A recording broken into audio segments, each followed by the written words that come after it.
Hello, everybody, and welcome to Keys from the Golden Vault, a Dork Tales channel fundraiser.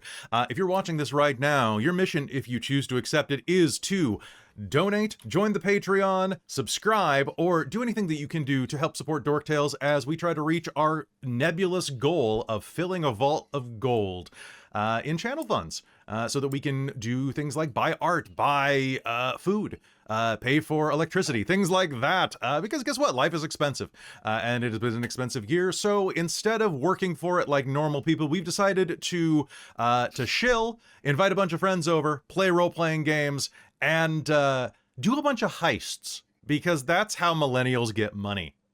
Heists. And polyamory, but mostly heists. Or polyamorous heists. Either way, I'm not doing either of those things. What am I doing wrong? I'll send you a pamphlet.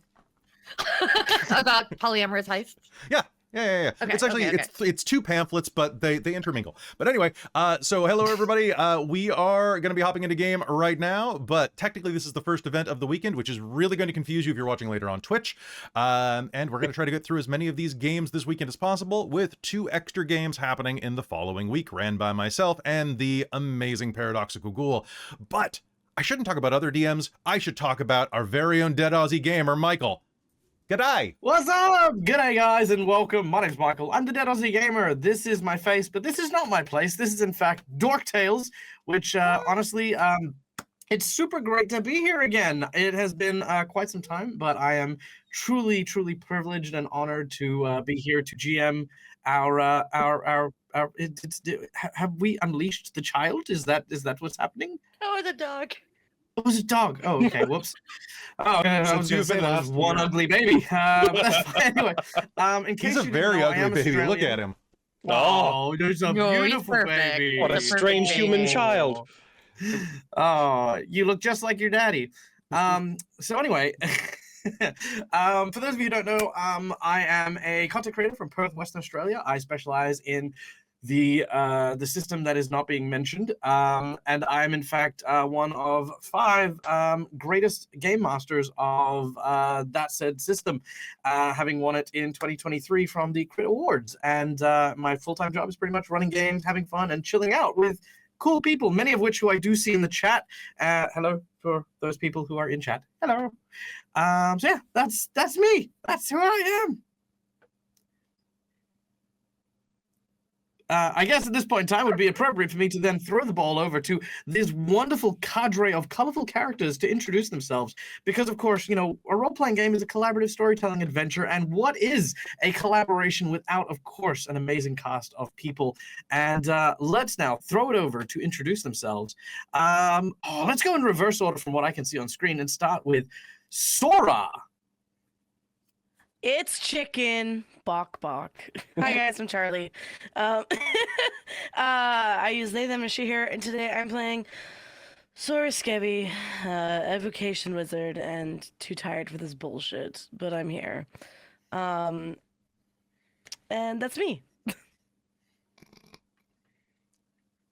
Following suit, we then have none other than the dapper, the dreaded, the amazing Hank. Hello, I am Logan Laidlaw. I go by he, him. I am the creative director and primary GM from Nat19. Is this where I would do the thing where I talk about the thing? Yeah, talk about your thing. Okay. All right. Before I get into that, today I'll be portraying Hankerist Drumbeater Vandle, who has a very different energy from the person that just introduced themselves before me. There might be some butting of heads in the energy. I have been encouraged to point out that I'm currently running a Kickstarter for a project called Zygolta's Exolunar Collection, which is a space and science fantasy themed content expansion for Nat19's content. If you want to go check that out, again, look for Exolunar Collection, because the first name I said, you won't be able to spell it. I promise you. The H is not where you think it is in Zygolta. Also, there's an H. So I don't want to distract too much from the fundraising we're doing here, but if you want to go check that out, that's running all month. So go ahead and do that. And I'm also very happy to be here, and it's very happy to meet all of these wonderful people. It's good to finally play with you. Yeah. And then we have, following this, our amazing and fantastic friend, Felridj. I also didn't know how to say that. Fred! Look at that. I should have put an H in there. Felridj von Kalt is who I'll be playing. I'm the Ravnos Archon. I have my own channel here where I do TTRPG stuff that isn't Dungeons and Dragons because let's face it, Kelly and the Dork Tales crew have a phenomenal stranglehold on that content, and I love everything that I get to see of theirs. But I'll be playing a half-orc druid named Felridj von Kalt, who is in the running for deepest voice on the stream today. So he'll be down here, I think. I love that. Then, of course, following on our top shelf of performers here, we have Stonestalker. Hi, my name is Dixie. I work over at Onyx Path Publishing. Some of y'all probably know me from various things over there. If I'm going to plug anything, I'm going to say check out Curseborn. It's very cool. It's coming out soon. We're excited about it. But past that, I am playing Stonestalker, who I last played in our emergency... I think Kelly ran a game at the last Dork Tales charity that was put together in about 5 minutes. But I played her for a long time. She is my incredibly fun Goliath Herbo Barbarian. And I will also be in the competition for lowest voice. God. And last but absolutely not least, because I just want him to reintroduce himself again, we have the amazing, the bold, the brave, the one and only, you all know him, you all love him, Brom Thorne. Buddy, how are you doing? I'm Kelly. I'm going to be playing Brom Thorne, who is a badly Xeroxed copy of Billy Butcher from The Boys because I wanted to play a champion fighter for once in my life. And they look like they're so much fun. I just want to roll 19s. Not 19s even. Yeah, me too. I wonder why. But I'm very excited. Thank you guys so much for coming. Like, honestly, getting to play games with my friends and raise a little bit of change to like buy the Adobe subscription for this year alone. It was just, oh my God, it's like 620 Canadian. It's wild, but it's so expensive and I need it for like half the things I do. And the other half, I sleep. But my dog just growled at something because he's very mad at people existing outside of the house. But I'm very excited. I'll be playing Brom Thorne. I look forward to watching him get his face bashed in because that's what fighters do, right? I'll be right there next to you as a barbarian. We're gonna be the best of friends. I mean, if your character is based on Billy Butcher and my character is basically Femme Drax from Guardians of the Galaxy, I think we're gonna have fun. We're gonna be the best of friends. Should we throw him over the bridge? Yeah, I think so. I think so. Why would you throw him over the bridge? We could always try. Anyway, I'm very excited. Michael, tell us about this game. Amazing. This game that we are playing is, of course, none other than the, I know the name of this book. This chapter of our adventure of Keys from the Golden Vault is entitled Reach for the Stars. And to that, our heroes travel far, far, far away into a long and distant land filled with fantasy, magic, monsters, and mysteries. A group of adventurers travel through a rather temperate forest, the sound of birds chirping in the trees, wind rustling from the high-hilled mountains. And of course, a companion traveling with our heroes. A small goblin who seems to be wearing rather well-fitted clothes, not from that of an adventurer, more of maybe a pencil pusher at a bank or something like that. His name is Winston, and he is tired. You hear the soft groans and complaints. Oh, I swore that I was gonna have a desk job. Stay at home, they said, Winston. You'll be fine, Winston. What's one quest? You can send the heroes out to do it. Oh, but the heroes, I don't know where the camp was, they said. Go show them, Winston. But isn't that why we hire adventures to go for? Well, not if you want to keep your job, Winston. So here Winston is. As the goblin continues to walk, he stops for a moment. He leans heavily on a rather imposing figure in front of him, a large Goliath woman. As he goes, oh, there's a rock in me shoe. Hand making its way to the back of your thigh as he's starting to kick his shoe. Don't touch. Ah, oh. what does Winston see as he looks up at this imposing figure?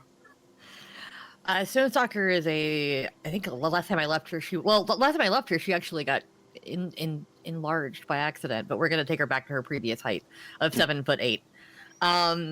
She is 7'8". She's wearing furs and leather. All of her coloring is, for her clothing is brown and like a bright blue. She's usually got bright blue like paint on her face and long black hair. And she is carrying a very, very large stone maul. As Winston takes a step back, he goes, "Oh, all right, I'm sorry, didn't mean no harm. Just, I didn't expect it to be so hot and muggy and warm and full of fresh air. Did you expect as much fresh air?" He says, looking at the rather strapping looking orc that seems to be walking by his side. Also dressed similarly in quite flamboyant attire.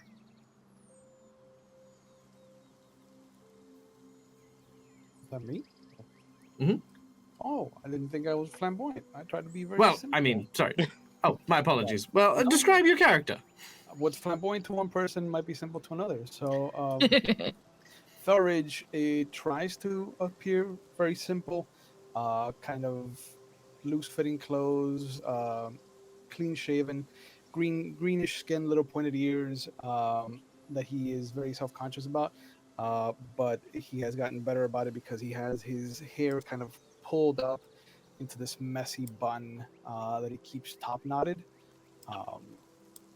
He has a walking staff and a shield that has a symbol for one of the nature essences. It is a lot of words that you have said that all mean the same thing. Those are Which called is? synonyms. Synonyms. Yes. Simon. Synonyms. Oh my god, you know what? I love cinnamon. It goes really good on donuts. Oh, Or chocolate. I could go for a donut. Do you have any donuts? He says, looking up at the other Goliath of the party.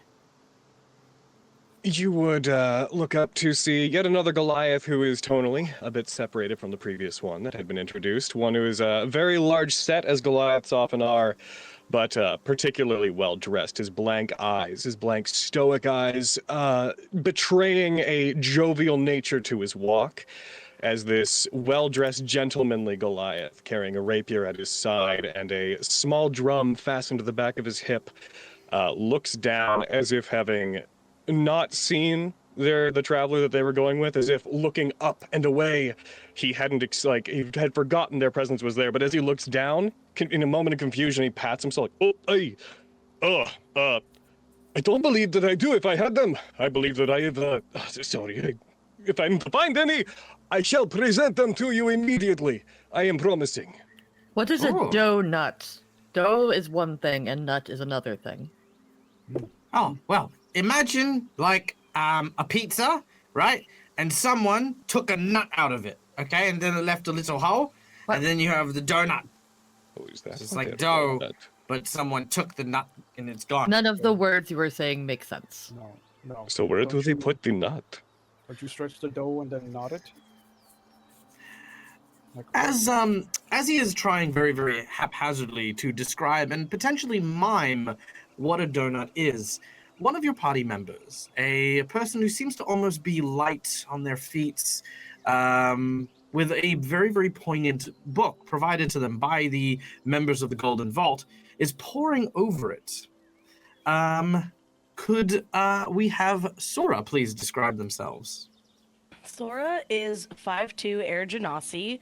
She looks like she is quite like abstract in the way of like a humanoid figure. She like a very lot of blurred edges.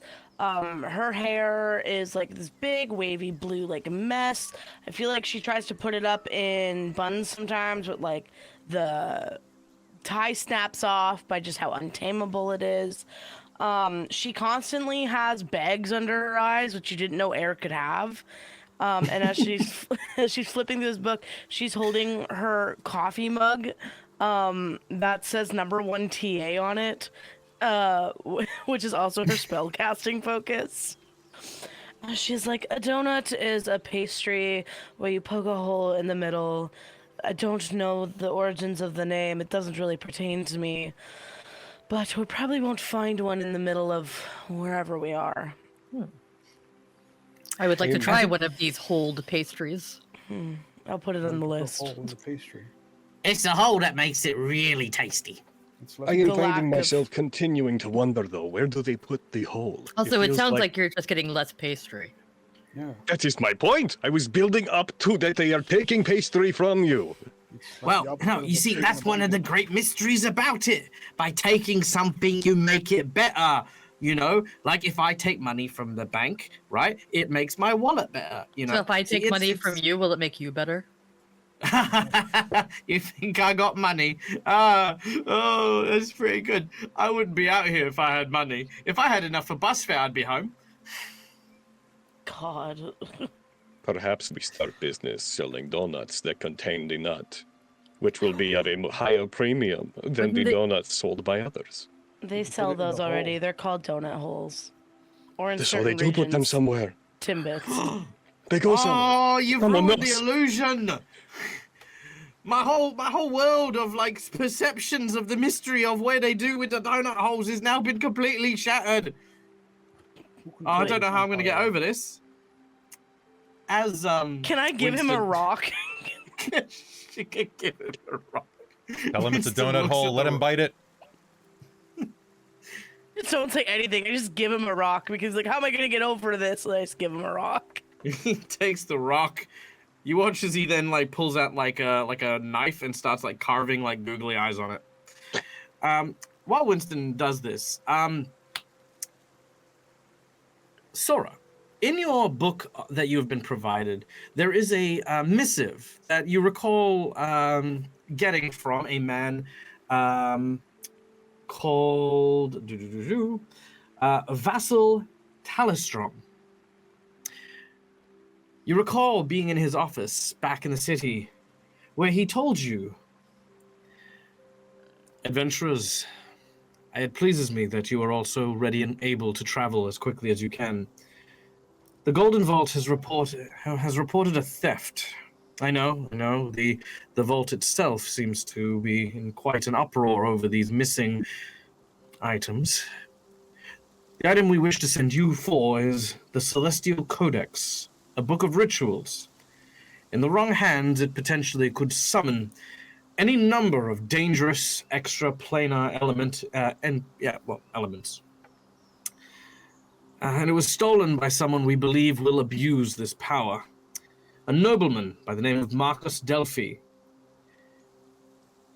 For a long time, we suspected that Marcos has been treating with creatures from outside of this plane and has fallen under the influence of some profane entity. We have already sent 4 adventurers to retrieve the book from Delphi's manor, but they have all since disappeared without a trace. We have good reason to believe that they are dead. And this quest, now that we send you on it, we have prepared more of a less diplomatic solution to retrieving our property. First, we will send you with our clerk Winston, who will take you to the initial rendezvous point where the adventurers met. Hopefully you will find something to help you on your journey there. May you fare better than our last group. Good luck, operatives. Signed, Vassal Talistrom. Okay. Great. I totally needed this during exam season, but we live and we learn. Why did you sign up for this during exam season? Do you know how expensive things are? No. Very expensive. Everything is so expensive. Stage, too expensive. Donuts with donut holes included are expensive now. And that's why we sell them. Because they can be expensive. Besides, if all the last adventurers, probably with picked for brawn and might to steal back things, didn't make it, I figured rubbing some stones together. Some brain particles might help coordinate the effort. And what can I say? I like helping my friends. Felridj, can I get you to make me a perception check, please? You got it. Woo, woo, woo. As you make your way forward, the trees become strangely still, and the sound of birds slowly begins to dissipate. What do we get on our perception? 22. 17 plus 5. With a 22, though recently cleared, well, I say recently as in a few days, you do come across what looks to be a camp that has been packed down. Properly looked after, mind you. But you see that some remains of scorched earth where a campfire may have once stood, holes that may have indicated a tent being pegged up, lie around the area that you've spotted just off the beaten road. I pointed out, Saura, is that where the muscly rock throwers were? I look at Winston because he's the one supposed to be guiding us, and I go, "Is that where the mostly rock people are supposed to were?" Huh? Where? You watch as he steps like directly onto it, and he's looking around. Right there. Or under your What? feet. My feet! Right there. How do I? Oh! Oh! You watch as he lifts up his foot. Moving and shifting some of the debris, there seems to be a bit of paper stuck to the bottom of his foot. He begins to kind of shake it off, but it seems to be quite firmly fastened. All right. Stop. Okay, Freeze. yep. Show me your foot. He tries a high kick. I'll take the paper from him. All right. I feel like a high As- kick would still only hit a Goliath at like mid calf. Like If that. As he does so, you peel off what appears to be a strange bit of parchment, stained here and there with various bits of what you think is maybe coffee or soup stains. It appears to be a hand-drawn map with, on the top left-hand side, the words Delphi Mansion written upon it. how is that spelled? Delphi. So it's Delphi Mansion. Delphi.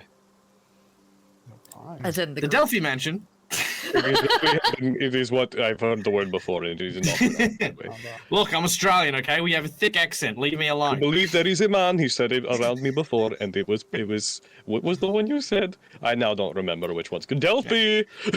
I am literally broadcasting this from Adelphi, Maryland. So No, that's a different thing.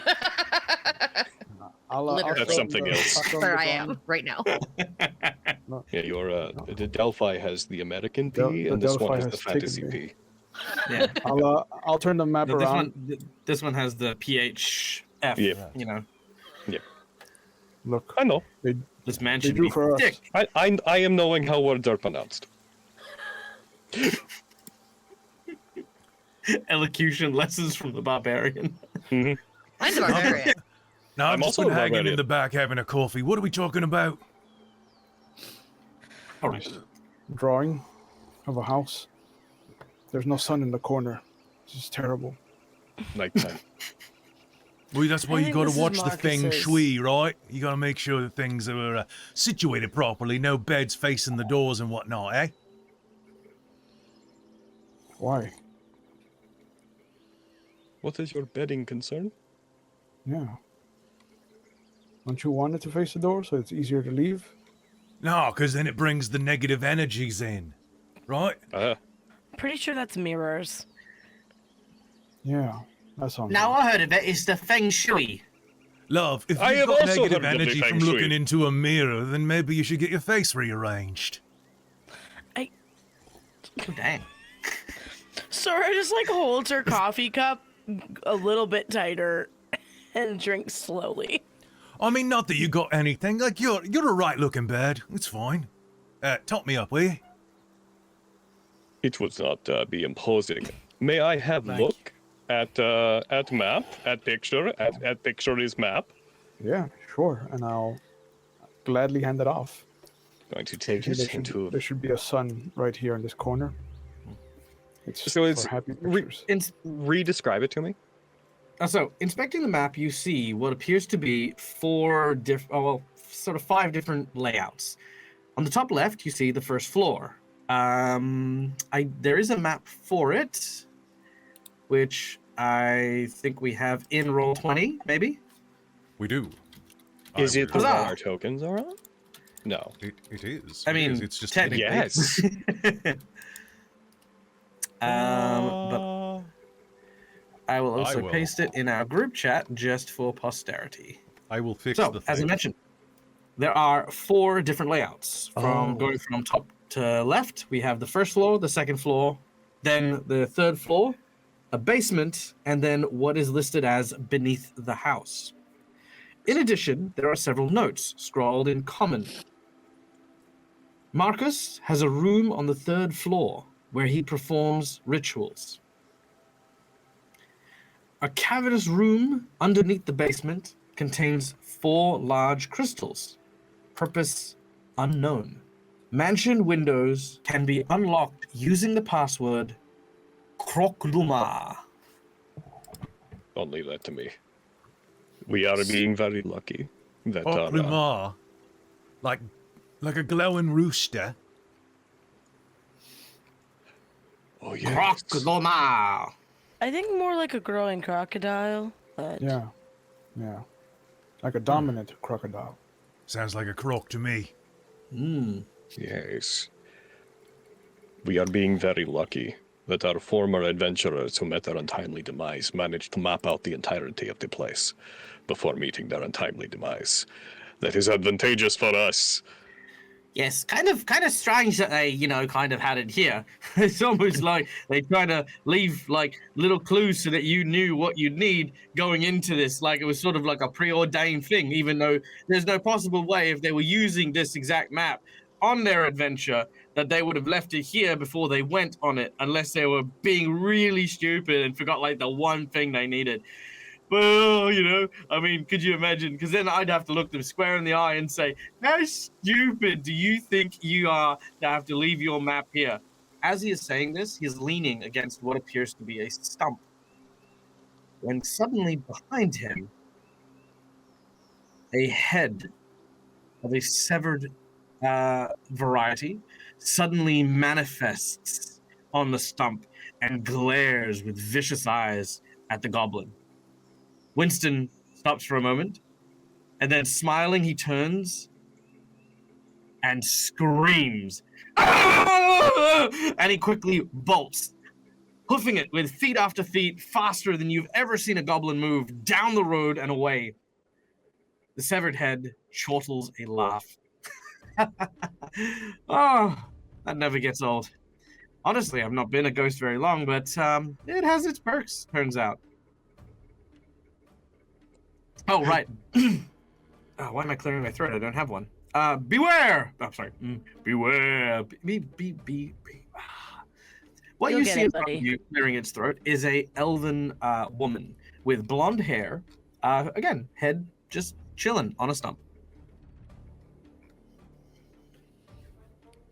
Is this Hey. kind of like a donut hole?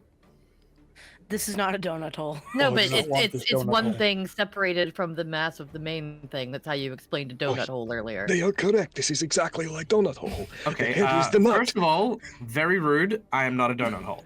No, you're not. My name is Elra Lionheart, and my companions and I died trying to retrieve the Celestial Codex. Why did you die? That was not a good decision. Well, no, it wasn't. And, like in hindsight, I probably would have chosen something else. But alas, here we are. Hindsight is 2020. And I am, should have quit while I was ahead. You are Oh. only ahead now. Yep, I am. You should have quit before you were only ahead. Yeah. Yes, that is. Yes. Very excellent. Wise. Very excellent point. Very serious of. Anyway, heed my warning, lest you fall prey to the dangers of the Delphi Manor. Are we There's sure gonna be a it's not thing. Delphi? This is gonna It go might be dolphin. every time I say it now. Marcos is using the book. He's attempting to conjure otherworldly beings not meant to be in our world. He also has a series of sycophants who have flocked towards him, purple-robed cultists who busy themselves with eldritch experiments. And of course, beware the creature that looks like a puddle of eyes, teeth, and mouths. Beware the thing which walks the halls with hooks for hands. Beware the mansion itself. It transformed so weirdly, as if to trap us and ensure our fate was sealed. But you must still venture in nonetheless. Marcos must be stopped before it is too late. Fortune smiles on us yet again. His servants are ill. Oh, I picked up on that too. Yes. What circumstance brought it about that you were able to remain here, able to convey to us information?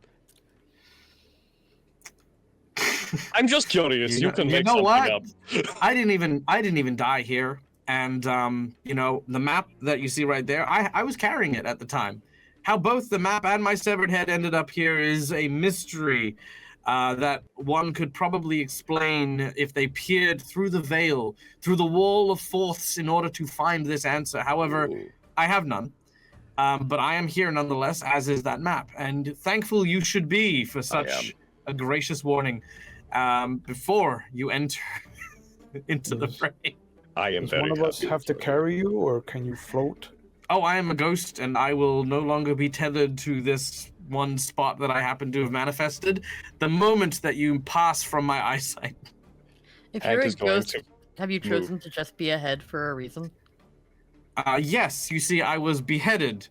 And because the head is the part that does all the thinking, evidently it is also where the soul resides. Except in the case of a Dullahan, because those guys are spoiled and they get a whole body and a head, but apparently they can't fork out They are for a the headless nomad. ghost.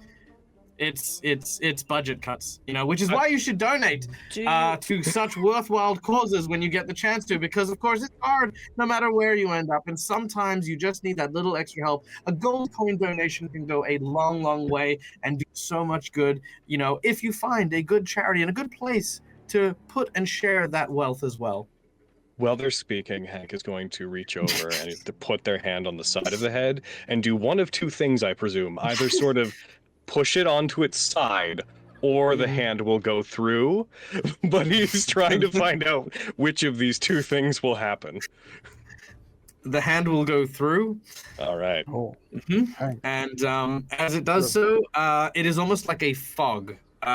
The head itself, it's not like kind of like Ghostbusters where your hand just sort of goes through and comes back, but it's more like a cloying mist with the image of this head. And the moment your hand passes through, the head's corporealness evaporates. My comrades, I am sorry. I I'm have gonna whisked grab them away. I want to grab Hank's hand and just kind of like slap the back of it. Hank, we asked for permission first. Oh, you are right. That was very rude of me. I should not have disincorporated her, without any prior asking for permission. You're sorry. I'm sorry. Time I am out. indeed sorry. Honestly, honest mistake, but two, she was just fear-mongering us. It's not a big deal. Who hasn't dealt with puddle monsters before in cultists? I have not dealt with a puddle monster. Yeah, my hand It's goes really easy. You just throw sand on it, dry right up. Well, with booze of crowd, and that is hardest enemy I have dealt with. We do have sand in abundance. Ooh. So, we have map of home that was delivered to us by Ghost. I have Good. I have a quick DM question. Did Winston run back home, or did Winston run towards danger? Oh, he ran back home. I mean, oh, you know what? Now you've done it. Now you've asked me a question, and I need to improv. So give me a second while I find out the fate of dear Winston. While we're doing Winston? this, can I show the map to our human fighter friend and actually bring him into the party? Because Am I here? Yet? I mean, yeah, kinda. Kinda. Okay. I wasn't sure if I was. Yeah, are you? I- Am I think part of the you're party? Am I one of the kidnapped adventurers? Winston not talk to you? No, no one talks That's to why no. I've been Dang it. like, Oh, I'm so sorry. I feel like it's because it was your show. I kind of felt like that. okay. that you were the so first one I did. I guess Brom is gonna wander back from like taking a leak or something. Be like, "Oi, what I miss? What I miss? So Brom's like this big, stocky Okay, well, Carl. hold on, It's just Carl Urban. I'm just Carl Urban. Okay, we don't have time for this. I'm Carl Urban. Yeah, that's fine. Yeah, I got this. got a big this. stick. Okay, so he rolled very, very poorly. So what happens is, as you are indeed taking a leak, all of a sudden you hear footsteps coming from behind you, rapidly approaching. Don't Brom get no alone time at all, eh? And look, As you if you're coming up behind me for looking for some trouble, I've got a big stick in my hand, and I'm ready to take it down. Because he does have his maul in one hand. Oh yeah, perfect. Got your big maul. Do you Got my turn big maul. to face the noise, or are you just like keeping your back to it? He'll look over his shoulder and kind of make sure that he doesn't actually have to fight with his pants down. All right. Not doing that again. Well, running into what I presume is, for the most part, your bare ass, is Winston. As he hits you, not hard, he kind of bounces off your taut behind and lands down. He goes, oh, bloody hell! Oh, where'd that come from? Oh, I hit the world's smelliest tree. You're not wrong. Hold on, the tree's got a shake. And he'll put his pants back on. You hear screaming coming from the forests as all that emerges shortly after is, of course, Brom and a very traumatized Winston. Right, so, what's with all the screaming then? Ghost Is it- head. Did the goblin touch you without permission as well? Yeah, kind of did. But, it's alright. At least he's paying double because of it. Now, what's this about getting Ghost Head? We found the head of Ghost. We did not manage to find out why it ended up there. I also did not get to ask one question that I had wished to, but that That's is my because fault. you dissolved did. it. I just boarded You him. made it air. I did. I had meant to ask if they had been paid ahead of time, and if their salaries were perhaps on their bodies, but now we'll That's a never good know. question. Puns are the lowest form of humor. However, we have found map of house, of entire house, as well as succinct instructions on how to get through house. Our job is done. Oh, that was easy. I know. I should take a leak more often. And I believe that we were looking to show this to. We were actually looking around for you at that moment. You may look at it if you wish. I mean, might as well. Let's see. Oh, nice. Real nice. So we've got Maybe to go put in notes. there and, I mean, what's the goal here? We gotta get back something that's stolen, right? We avoid his sick elephants. We apparently are avoiding a puddle monster made of eyeballs and teeth. We are avoiding something with hooks for hands. And Yep, we are sounds right. keeping a book out of the wrong hands. I don't know how you identify which hand is wrong, but one of them is apparently. Any hand that is not ours. And the window's open with Croculamar. Crock of what? Croculamar. Big words. Oh, a make magic doodad. All right, well, that sounds good. Is it marked on the map where the monsters is? No? Hooked hallway man thing is likely to be in hallway. All right. Puddle, ground. Is the stain a metaphor for the puddle monster? Oh, Am I using that word correctly, Sarah? where Which is That was one? a very Puddle good use monster. of stain. That was a very good use of stain. Congrats. I'm gonna give him a gold star sticker. Ah, Gold star stickers. I meant metaphor, but yes. Give you Alright. another this- one. And look, Two. it's karaoke night at the tavern, so we should probably hurry if we're gonna get back. I've got to get It is. get my It's what at where? karaoke night at the tavern. Come on, we're gonna be singing down by the river. Do you have performers want me to help you do it? I could To use a perform couple of- behind you? You've always got me back. I absolutely do! We need to get back there immediately! All right. God, I love traveling with big folk. You don't fuck around. Takes I'll out. say Actually, all you things do that is fuck no around, goblin but- should ever have seen. He takes out, just like instinctively, quietly, as if trying to keep it to himself, just a hand drum, just a small frame drum off his back, and just one Goliath thing is just like, cannot wait. You're very excited. I And am. traveling with a little bit of light tapping mood music, our heroes begin to move away from the campsite after a cursory look and realizing there's not much more here. While we're Yes. walking, can I cast Mage Armor on myself? What does your mage armor manifest as? My Mage Armor manifests as like a school university sweater that says Just thinking like a North Face zip up. Like, Yeah, it's an Arc'teryx fucking jacket that has like the tiniest embroidered logo that says school for the exceptionally wealthy and gifted. And then it like okay, says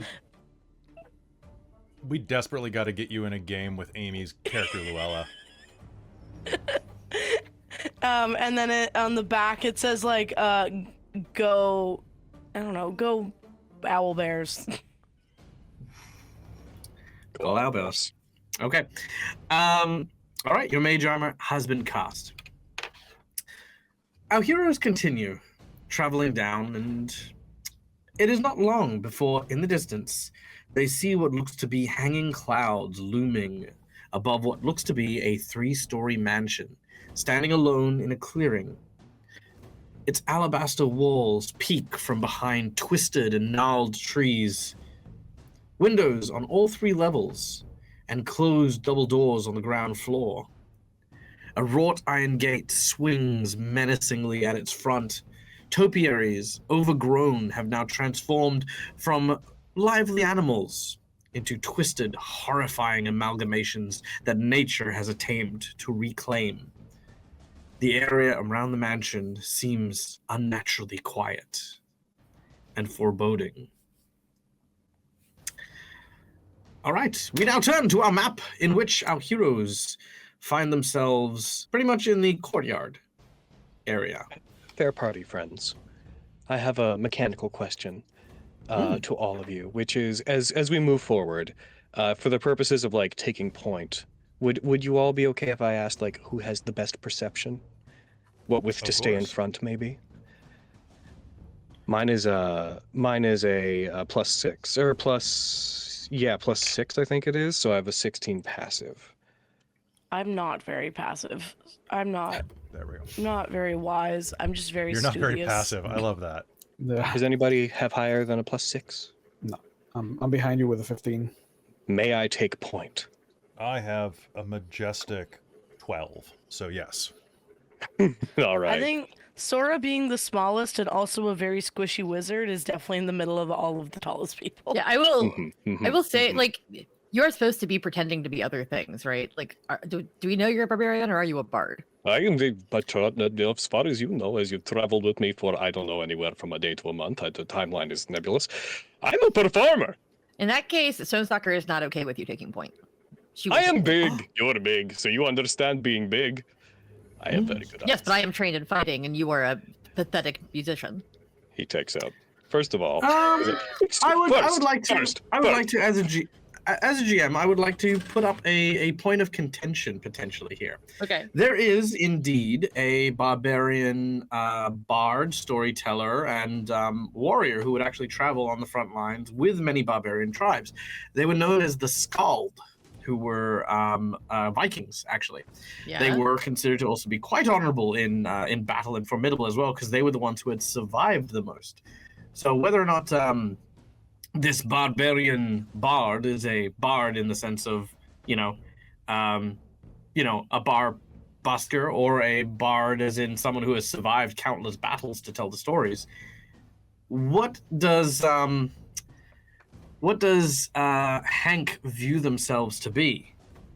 I am a drum player.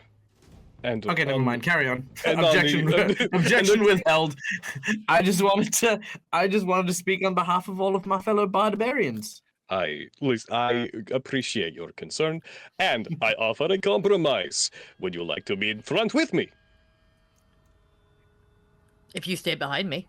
That is not in front. That is not collaborative. We could be in 2x2 line. There are 5 of us, so one of us will have to be in not 2x2. Fine.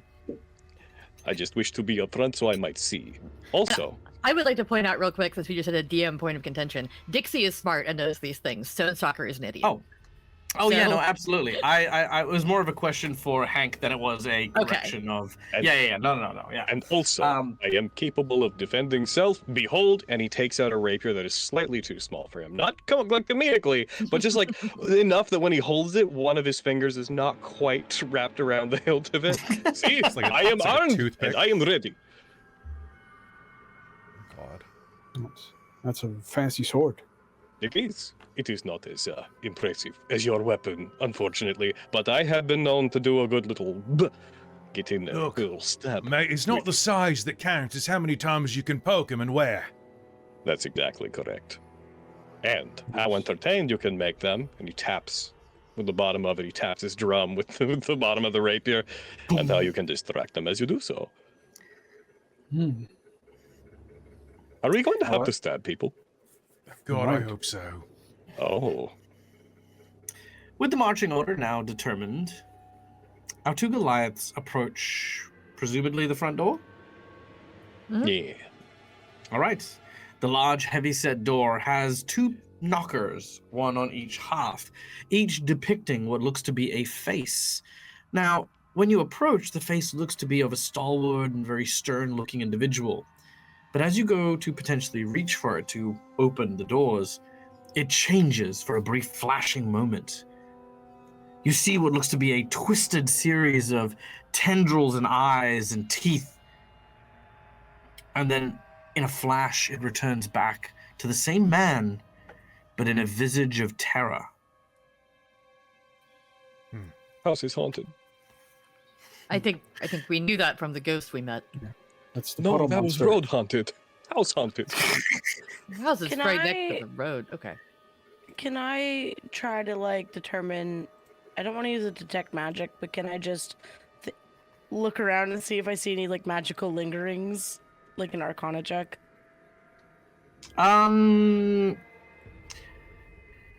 I'm gonna say that just outrightly, just looking at anything, you would need to have a stimulus to be able to identify that, like runes or marks or something like that. You see no such thing as you look around. Well, it's not an illusion. Oh, the I windows illusions, and I go and tap on one. You tap on the window. The window is not an illusion, very real. And ironically, despite the overgrown nature of the exterior, the windows and the interior of this home seem reasonably well kept. There's definitely someone staying here. The window's real. Can we go in through window if we need to? You know, I did my part of the deal. I stay up front so I can see. If you want to touch the knocker, I leave that to you. You are very big. I understand being big. You got this. Didn't we learn a code for the window?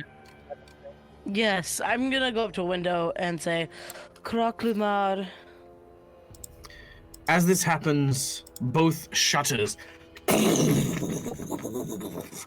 suddenly burst open and flap against the wind.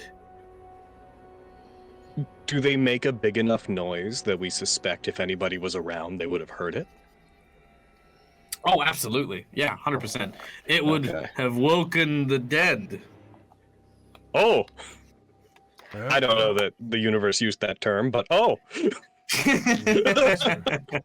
Guess we're not doing this stealthy like. that's All right. Well, I've never done anything stealthy like in my entire life, and I don't intend to start now. Oh no, maybe you shouldn't be upfront with no, me. let's open the doors. I'm gonna kick the door in. We just opened the window and now we're going to open the door. Well, I want to kick it. Yes, Sure. Make I an don't- athletics check. I don't know that I fit through the window. That's fair. The windows here appear to be because these are the ones that are flanking the double doors. They're kind of like the tall window, not necessarily wide. You'd be able to squeeze through, but it'd still be uncomfortable. Not as comfortable as kicking the door in. I rolled a 15 to kick the door in. Boosh! You hear the splintering of wood as the thousands of year old carved, sculpted door now bursts open, scattering bits of wood to the ground as you enter what looks to be a foyer. Well, I A wasn't going to sickly touch the weird handle, clearly, so. That is- Oh yeah, no. Why the hell would you? And besides, the ring is like hanging in the dude's mouth. You don't know where that's been. Like, I mean, Now you have yeah. given door handle man something to be afraid of. The first thing you notice is a sickly sweet scent which hangs in the air of this otherwise dusty foyer. Two staircases rise from the hardwood floor to a balcony above, and a glass chandelier hangs above the center of the room with depictions of what looks to be almost like these daggers of light pointing downwards beneath. The pelt of an owlbear has been made into a fine rug which gazes at you at the entrance. Aww. So, if I remember map and Go note Owlbears. on map, go Owlbears. Map and we need third floor. The map read that he performs his rituals on the third floor, yes. All right. Now, as far as ways you can travel, you can see that heading in front of you, there is a set of double doors which pass between the staircase and underneath the balcony that rises up to the second floor. To your left, a single door, kind of running adjacent to the door you've just entered, leads to the west, and a smaller door leads to the east.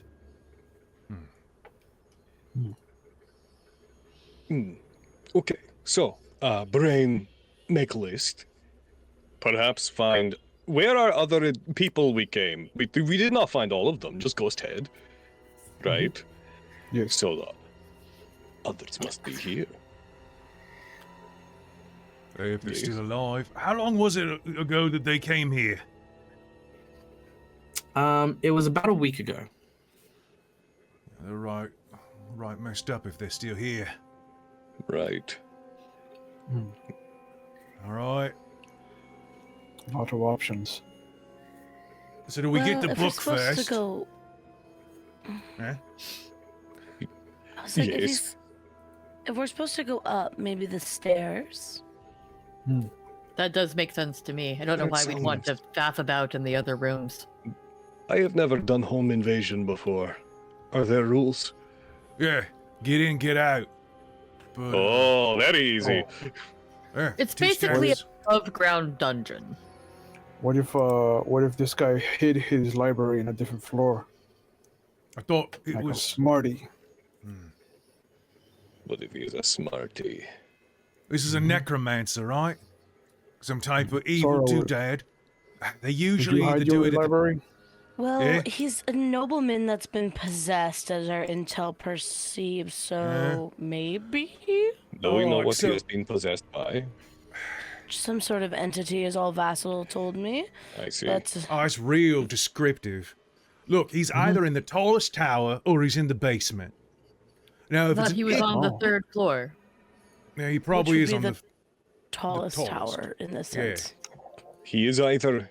What if he's sleeping? Then he's in bedroom. We literally smashed the door in and woke every window. Yeah, there's no sleeping. That's fair. Perhaps That- he is a deep sleeper. There I are think- 6 people here. Was that on my end? Weird. All right. There was a Look. bang. I say upstairs. See if we encounter door, I can perhaps open. I am talented. And if I can't, new plan. Do you think it agree. takes talent to open a door? He pulls out a very tiny lockpick set and holds like both of them between two fingers, comically small. Yes. Such small. Oh, Alright you need to then. open a I door have a the great boring many way. talents. All right, up we go. I start walking up the stairs. All right, let's go Yeah, up the stairs. Important Okay. question, guys. Right or left? Oh, I think we're going right. Going left. I'm gonna go left. Which All right. takes us here? Which takes us... As you begin to climb up the stairs, you will end up on the second floor on There we the go. balcony.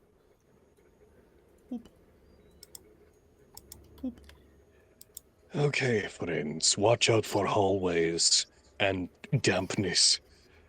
And yes, puddle monster thing. What if the other people who were here became the puddle monster? Oh, Oh, but then why would their map that they made pre-death But they warn could- of? They could be adding to the puddle monster. Oh no! Hmm.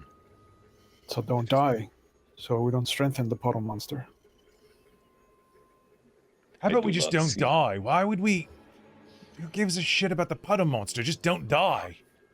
I vote for not dying. Also Oh vote for shit, not you're dying. still here. What was Oh, son of a bitch! No, why do you yell at me? Winston, I thought Winston fucked up. I thought you ran away and deloaded. I tried to, and then you know, then this guy, you know, He Brom ran hit into me, and his then ass. Remember? I did. I've You just can- been here, and you know, it's really scary out there, and I just didn't want to be left alone. You know, I'm it's gonna just... pick up Winston. I'm gonna put Winston on my shoulder. Oh, okay. Hey, okay. I do Oh, not it's wish kind of any warm harm. at the back of your neck. I do not wish any harm to come to you, Winston. Oh, Hank, you're show me your you're so hand. kind. I'm gonna do you a favor, okay? I'm gonna give you a special ability. While I'm riding your shoulders, you cannot be caught flat-footed or flanked. Oh, good! 'Cause I I'm gonna cannot be here. surprised. Yeah, pretty much. Woo! There you Hank, I show will me your have to hand. trade off. We'll have to duck going through doors. go. Wang. All right. Now, as you take a look around, you have 4 potential points of exploration. The first is a door on the far side of the western path around the balcony, which leads you further to the west.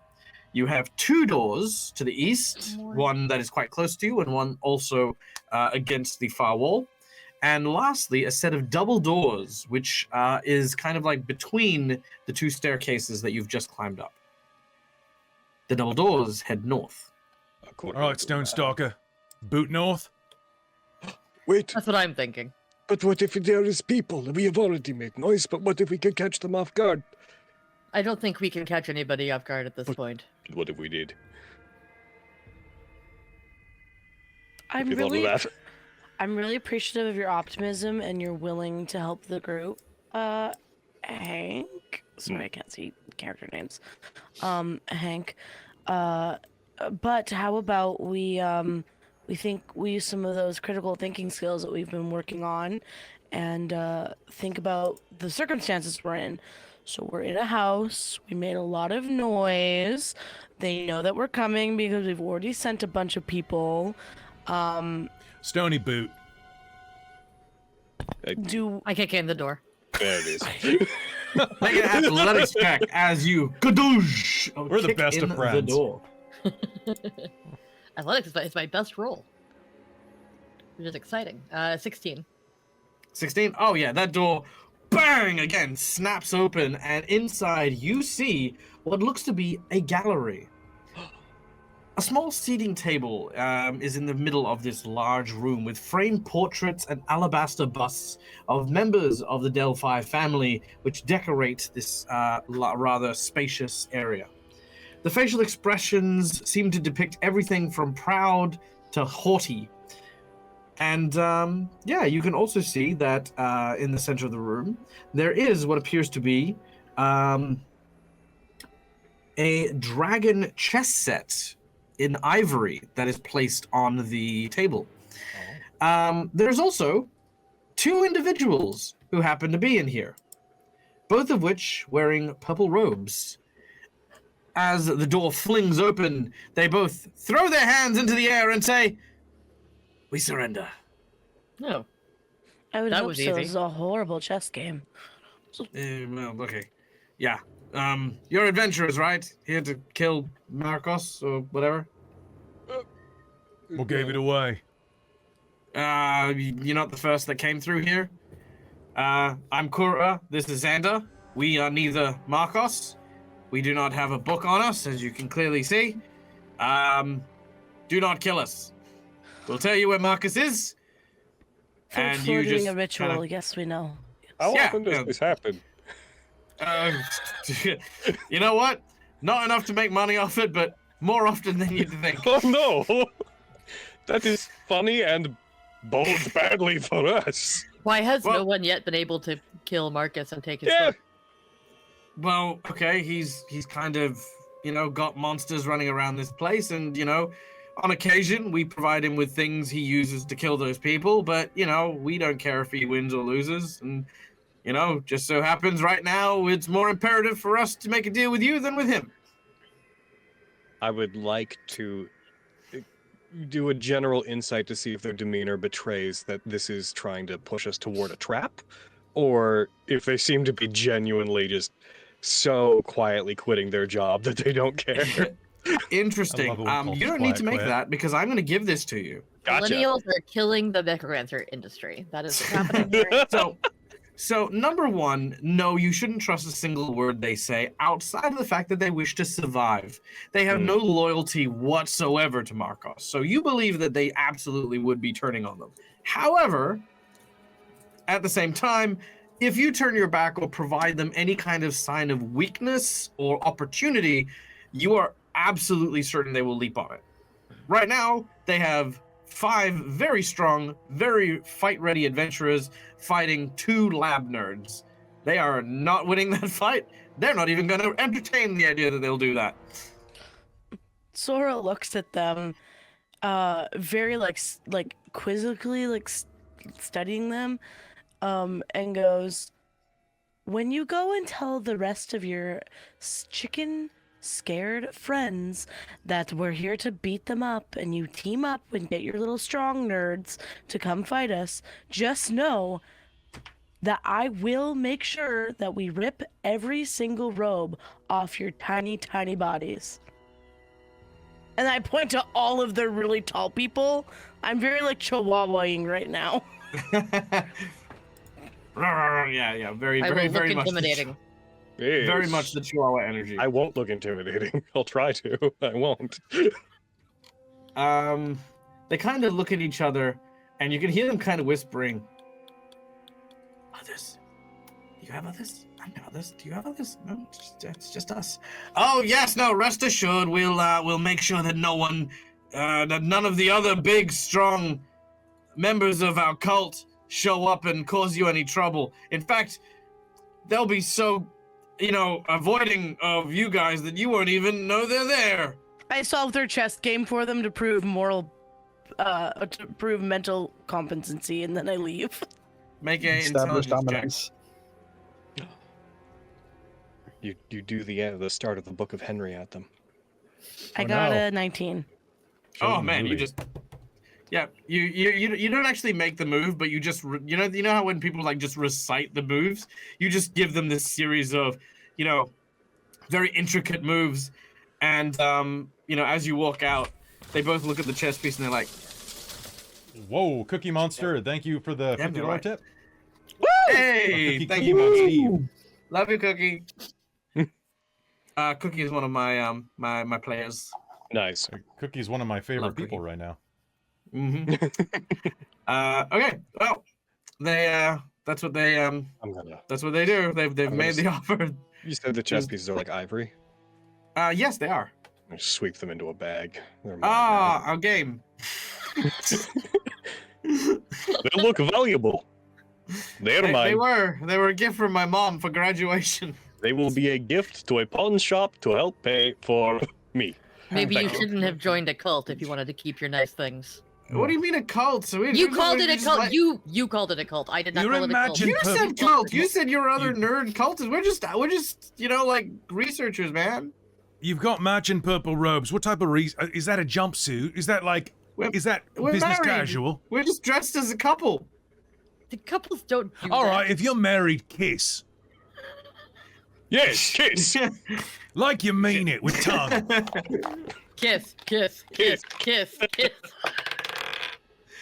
Ah, okay, you got us. Okay, we're in a cult. Dang it. Yes. Most people don't call us on that. Who Lying comes in? about Who love. breaks into this house? Not calling you on being in a cult. Just, it's just people make assumptions about people dressed similarly. It's very strange, No one goes into the middle of a city and goes, "Oh, the police officer in some sort of strange relationship." You've lied to me one No, too many but they times. are in I'm a tying you cult. up. I'm tying And them take up. their board too. Oh, Take the board. Is the board valuable? Board in bag. No. I'm Just going to to teach tie him a him. lesson. All right, you're gonna tie him up. I'm gonna get 2 chairs from the room they were in. There's chairs, right? Okay, Yeah, I that's assume chairs. I'm gonna get 2 chairs, put them back to back, put these 2 in the chairs, and then tie them up Okay. back to back. So they're Okay. kinda- Yep. They comply for the most part. They're just like you don't have. Oh, okay. But look, I've got a question here. Look. I get why you're doing this. I get that you've got some issues with trust. I get it. You're an adventurer, but if in the event that you die, right? Like I mean, what are we supposed to do? Would you Just gnaw rather we your just hands kill off. you now? Cut our hands off? How? With what? No, your leave us hands a knife. off. All right, we'll leave us a knife and then we'll cut our hands off. I didn't Not say leaving cut, I you said with knife. gnaw. Oh no! But they're with their behind teeth them. Oh, are their hands in front of them or behind them? behind them. Okay, I can't just, I don't care. It makes sense. The threat remains. Oh, Well, now you have a vested interest in us coming back through here. So, what are these things that you give to your boss to help them deal with adventurers? You mentioned giving them things. What are they? Also, where is the Ah. eyeball puddle? Oh yeah. Ooh, bleh. Yeah, that was a mistake. Don't worry about that. Yeah, that we look. I mean, we didn't make that to deal with adventurers. It just sort of happened by accident, and it's wandering around somewhere. I wish we could tell you where it is, but in all honesty, we really don't want to find it. You've lost your eyeball puddle. Like I said, not really. It just sort of slurped away, I guess. And where is hallway hooks? Oh, that guy. Where was he last? I You assume don't he's in the know? hallway. I assume a hallway. I think he's on the 3rd floor somewhere. Okay. Alright. Where's the book? Oh, Right. yeah. Oh, right, Marcos Thank keeps you. it on his person at all times. All right. Well, We can tell you that. Yeah. Does Then not go where's- anywhere without it. Like, and where's sleeps with he? it, goes to the toilet with it, showers with it, everything. Sleeps. Just saying. Sorry, I missed your question. where's E? Where's The bloke. where is he? Where is he? Oh, he's in the basement. Oh. He- Oh, Oh. I thought he was Ghost doing lied to floor us. rituals. Who lied to you? The ghost. We didn't say anything. No, the elf ghost head donut hole. Elf. The Donut? nut. The ghost nut. What? All right, it's time to make the donuts. Where's the way to the They basement? kind of. I'd like They to both eat sigh that and they're too. like, "We're gonna die." These people are it's just these people are talking to elf heads and donut holes and just And yet here you are tied to chair, and we are Maybe- not encumbered. they're going. Maybe we shouldn't have surrendered. I've been playing a Just lot go of back down. characters recently with -1 to int, and I find it very fun. It's so therapeutic. Just Yeah. to turn off your Yeah, brain it for is a a few little bit. hours. So we need to go to basement? We should go back downstairs. Ah, you're still here. You didn't. You can come into the room, Fel. I'm in the room. I should come in the room. Oh, yeah, you should come I'm in the room. the I only was one that in the left the room. I finished the chess game and I just left. Yes, they are gone. Where'd you go? The Sora? one with the puddle now. Where did you go? I'm gonna pull out the map. I'm You're just like, where is hanging out in the basement? hallway. Okay. How do we get to basement? How do we get to Alright, basement? let's look at this. How do you get to the basement from here, eh? It Hey. looks Okay. So to get to the basement, Yeah. you need to. Okay. Go back to the 1st floor. Yeah. All right. Okay. Through the double doors. Of course. Yeah. Mhm. I mean, you don't have to go through the double doors. There's like a way around, but it's like the front door, and then you head east, and then go all the way around. Both ways will take you anyway. And then head to the north, and you should be able to see it like kind of in like the kitchen storage room thing. There's like a little trap door. You just down there, basement. You know, that's where it is. What if this is trick? What if basement is where eye puddle is? I'm also concerned. Yes. Look, Eye puddle. The eye puddle could be anywhere. I'm not telling you it's down there. I'm not telling you it's not down there. I need you to hear me on this, okay? We don't know where it is. It could be anywhere. Eye puddle was just sort of an example of thing that could be in basement. There could be other things in the basement. if you're lying to us, we're going to drag you to the eye puddle and we're going to feed you to it. All right? Yeah, we don't want that. I'm glad that we've understood each other. Eh? Yeah. Mr. Man with scarily intense eyes. I am being happy that he is with us and not in crowd for me. Good. Have you thought about joining a cult before? You think you'd kind of fit right in? He's too volatile for a cult. Yeah. I got excommunicated from the last one. Oh no. Okie dokie. You gotta have kind of a follower mentality to be in a cult. Is the problem. Okay. There you can see the onset panic set into the both of them as they're just basically sitting there tied up while Billy's kind of, I imagine Billy's kind of like doing that whole like you know that kind of like reverse chair swivel lean where he's like kind of like sitting there and just like leaning over them like as he's interrogating them. Why? Yeah. You want to be on camera? Oh my god, yes they do. Kitty. I love that. Listen, Tiny Floof, I need you to hear my words. I do not know your name and I do not know where you are, but rest assured, should the need arise, I will lay down my life for you, Tiny Floof. So cute. That is all. So then we are going to take chance and head downstairs and go into basement. All right, let's go down. I have one last preparation I must make. I'm going to drag these two out onto the balcony and set them by the top of the stairs. Why? Now if we need to communicate with you, whenever we are on main floor, we can just yell. Oh, this is seems so smart. This seems really dangerous and very Oh, well. unadvised. Oh, well, I mean, they're each on like a double chair tied to each other, so it'd be more like, if I could use two of our tokens, more like that. Just so like by the railing, you know? All right. Oh, okay. Yeah. Okay. I wouldn't put them in unnecessary danger. I'm a gentleman. Okay. This is smart, Hank. I'm not him. Okay. You know who him be. You place them next to the balcony. They think you're gonna throw them off, but when you don't, they're pleasantly surprised to still be alive. You stay here, and if we come back through first floor and do not see you here, and see you have moved, we will know that you are not acting in our best interest. And then we will find you. Yeah. And what do we do if you die? That's not a Suck me it up. problem. You know, there's a number Sounds of like- gods you could pray to, really.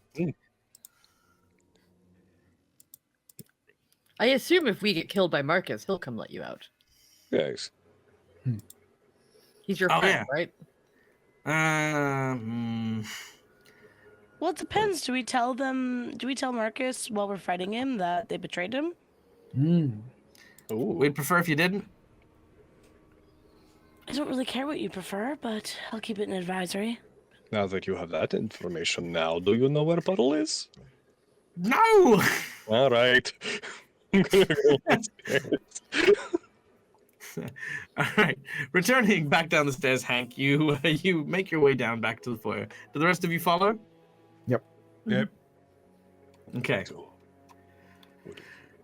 you Back on the back first floor and watching as from above these two cultists are just kind of looking down over you. You make your way through the double doors as per their instructions and find yourself in a small chamber. Circular pedestals dot the room, each one large enough to hold a couple of drinking cups. In the corner of each of the rooms stands 4 suits of armor. 2 upon the west side are noticeably cleaner than the 2 on the east. These will not fit in bag. You should get a bigger bag. I should get a bigger bag. I was thinking that just now as well. Yeah. Let's keep our eyes open for big bags. Yes. Or those special bags that you can put a bunch of stuff in. Oh. Bigger bags. No, it's like a small bag, but it's big on the inside. That's a large, small bag. One of my friends Yeah. told me about it. A bag of containing? Yeah, Magic something like bag. that. A bag Magic with bags inside. Oh. If you put multiple things in a bag and then you put a bag in another bag, you've created like extra space within the dimension of the bag. And then you put that bag into another bag, and then that bag into a box, and you smash it with a hammer! Yes! Oh, wait, who said Basement that way! Right. I think. This way? That's pretty Yes. nice armor. All right, though. I halt. wouldn't mind. Go Halt. back to Halting. the front of the door, please. As you approach the door and attempt to open it, with a swift movement, you hear some rattling of armor as two suits begin to come to life as they draw forth their weapons and immediately lunge to protect the portal that they have been sent to guard, as we will fly into our first initiative. Yay! Perfect. Dice And time. Dag, did you see what you were purchased?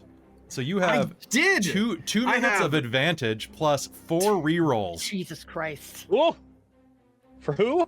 for For the you, DM. Dag. Oh no! Why? Because I've got my peeps in chat. Can I do the uncommission? Can I donate to get rid of that? Yes, yes, you can. Yes. It'll be a war. We'll do battle. But thank you as well, everyone. Again, all donations are amazing and go to a very, very worthwhile and worthy cause. Comes with a lot of love and a lot of respect and a severe ass whooping. So, what do we get for our initiative? Yeah, I should probably do that. Nat 20 for a 21. Coming in the back with a 6. Wow. 20. All right. I need to Okay. You know what? I'll tell you what. Let's do it this way. Give me your character name and the number that we got. Hank, 20. Thank you. Stonestalker, 16. Brom 6. Yep. Saura, Nat 20 for a 21. Damn. Nice. Yep. And Felridj with 16. All right. Who's got a higher wisdom score? Oh, sorry. Who's got the higher initiative? So the two of us, I have a +1. Yeah, we're +2. Here All before right. me. So Felridj will go first. And I'll form the head. Yeah. God, I'm forming the feet, Okay. apparently. And the animated. You're forming the arms. butt. Oh, wait, I do have a reroll. Hold on. Ah! Change me to an 18, because I forgot Nice. that Second Gen Gamer bought me 2 rerolls. All right. An 18 it is. I think it's And that I'll actually is- want me to go first as far as abilities, but nobody's gonna let me go Uh, first. Hmm. All right. What is your initiative bonus, please? Brom. 2. 2. Okay, you get to go first then. Yay! It's my favorite. I think big problems are in order. Let's play that one. All right. Boom. There we go. We are All right. problems. We are Goliath. We start with Hank. Did I forget anyone? I feel like I did. Hold on. No? No, there we go. Sora first. It's just Yeah. up the top. So, Sora, you're up first. Okay. Sora walks into this room. We can move through like allies, right? Yes, you can. Unless they choose to impede you for some reason. Am I being impeded to enter this room? Well, it's double doors. You can get it either way. Okay. Well, it's an extra 10 feet. Doesn't matter. But I come here. I look at the animated armors, and then I'm like, okay. Let's see. What do I have here? And I flip through my book very quickly, and I'm going to cast Magic Missile. Nice. All right. As your magic begins to spiral and twist, you watch as... what form do your missiles take? They look like pens. All right. Several long fountain pens begin to swirl around your head as they begin to then fire one after the other. I am describing this to buy you time to roll your damage. as And- these 3, 2. fly at the armor, ricocheting and connecting with the various plates, scratching and denting, thudding te- and smashing. 10 force damage to the one armor. Nice. All right. So I'm gonna do this guy. Nice. To clarify, which one are you hitting? Are you hitting the one at the top The or the one at at the bottom. I'll one tag them with a at blue and a the red. Also, Raven with Baubles just bought all of us 1 minute of advantage. Oh, neat. So we're all. So now in all everyone right. has advantage. Why be a Nice. barbarian? I mean, yeah.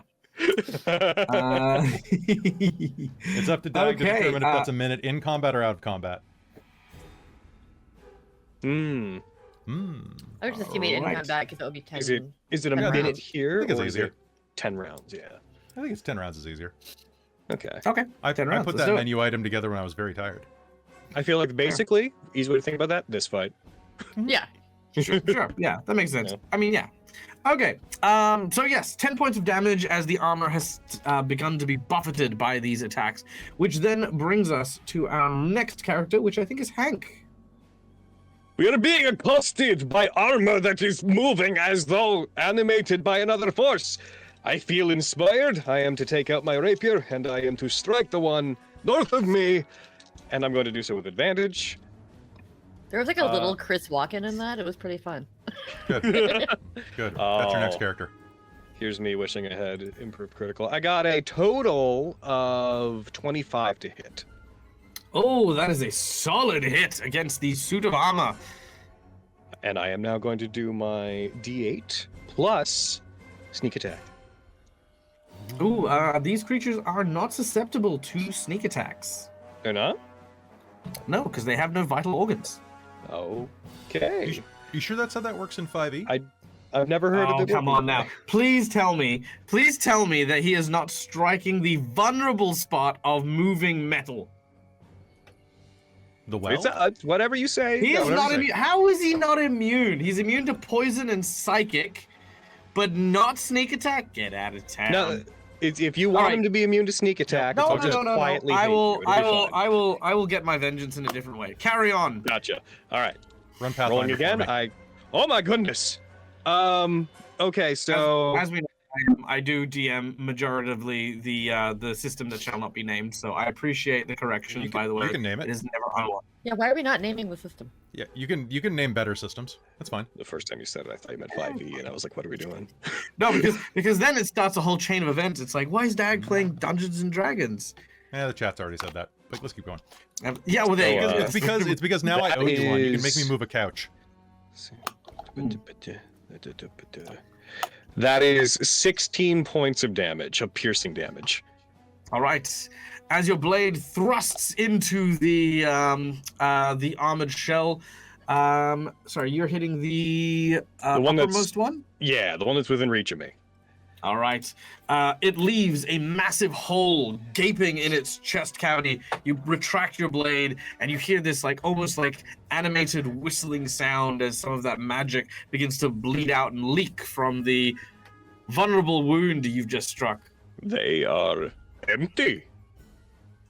Looks at rapier as if it's broken. Because guess what? Technically, they're also not immune to bleed. To bleed? You can bleed these things. Oh. You, they are apparently empty. I don't know how to kill them. I passed. Empty them more. All right. I can smash I them did into damage. small bits. My character's like, oh no, unkillable. That's true, because they don't really react in the same way with pain or anything like that. So, valid point. And you know what? I will forego a little something because I am going to respect the. I'm going to respect the game on that one. Okay, here we go. So, it is then Brom's turn. All right. That one seems like it's a bit messed up. I'm gonna go after the one that was magic missiled, and I'm gonna give it the old what for, right? And that's gonna be that's a natural 20. Nice. Hey! And that's gonna be a couple of d8s. That's gonna be a 4 and a 5. So it's gonna be how's math work? 13 points of bludgeoning damage with my war hammer. Nice. You It's hear in this 40K. resonant as the armor dents in a very heavy way. You hear that crinkling of the metal, and you hear the as it splits from where your impact hits. Kick If it did not have a can. vulnerable spot before, it does now. And I'll move 5 feet. Actually, you know what? I'm blocking my squishy wizard mate from getting squashed. So, yeah, I think I'm good. Yeah, I added my strength, chat. Don't worry. All right. I rolled crap on the crit, is what it was. Oh. Okay. Now, there is something that I am well known for in my GMing style, and that is I hate rules, very much so. So here's what we're going to do for my combat. So, one of the animated armors, the one in which had just been wailed on by the large hammer, reaches up and removes his head. As he does so, he then attempts to don it onto Brom. What? And in doing so, attack his own helmet to asphyxiate the helmet to crush under your head. Not like to kill you or anything like that, but just so that you can't remove the helmet. You know, eventually. Yeah. Eventually, yeah. All right, and he rolls with advantage. So, let's see. He does roll with advantage. Oh, God. He made you the nut. Okay, I'm going to give him a penalty for the attack because he is using a small object he is not proficient with. Oh, that might not matter. Let's see. 19 plus his strength of 2. So 21 to hit on that one. Oh, yeah, that's a hit. All right. My poor noggin. As he has slammed the helmet on you and basically put one hand at the back of the helmet, the other hand smashes into the visor. You cannot remove the helmet. And so long as you cannot remove the helmet, everything has concealment for you. Hey! I can't see nothing! Oi! The headless armor then will do nothing because it is trapped in that little corner there. The second one, which had endured the spear, is going to use its move action to draw forth the sword from its hip. As it does so, the sword crumbles to pieces and only has the guard and the hilt remaining. Oh, you're not going to be able to kill me with that. He reaches over and grabs your shoulder and then just starts punching you in the face with the hilt and the thing. Which he does so at advantage. With a 17 and 18, plus his 4 to hit, is a 22. That got me. You hit me. And that is a maximum damage of 8 points of damage. Oh, 8. I'll take that. I'll allow it. Okay. So yeah. So he's basically just started punching you in the mouth as not the he's not using his sword at all. Alright, that is our 2 animated armors done. After which we then transform into Felridj. All right. I'm gonna yell out, "No, Hank, not the face!" And as I Right move, in the moneymaker. not in the moneymaker. As I move forward, I'm gonna summon a little globule of flame, and then I'm gonna throw the produce flame at this suit of armor. So 17 plus 5 is 22. 22 will hit as the fire explodes onto his person. 6 points. All right, 6 points of fire damage. I know you meant well, but now the metal thing punching me is a hot metal thing. Help! I'm here, Hank. Don't worry. All right.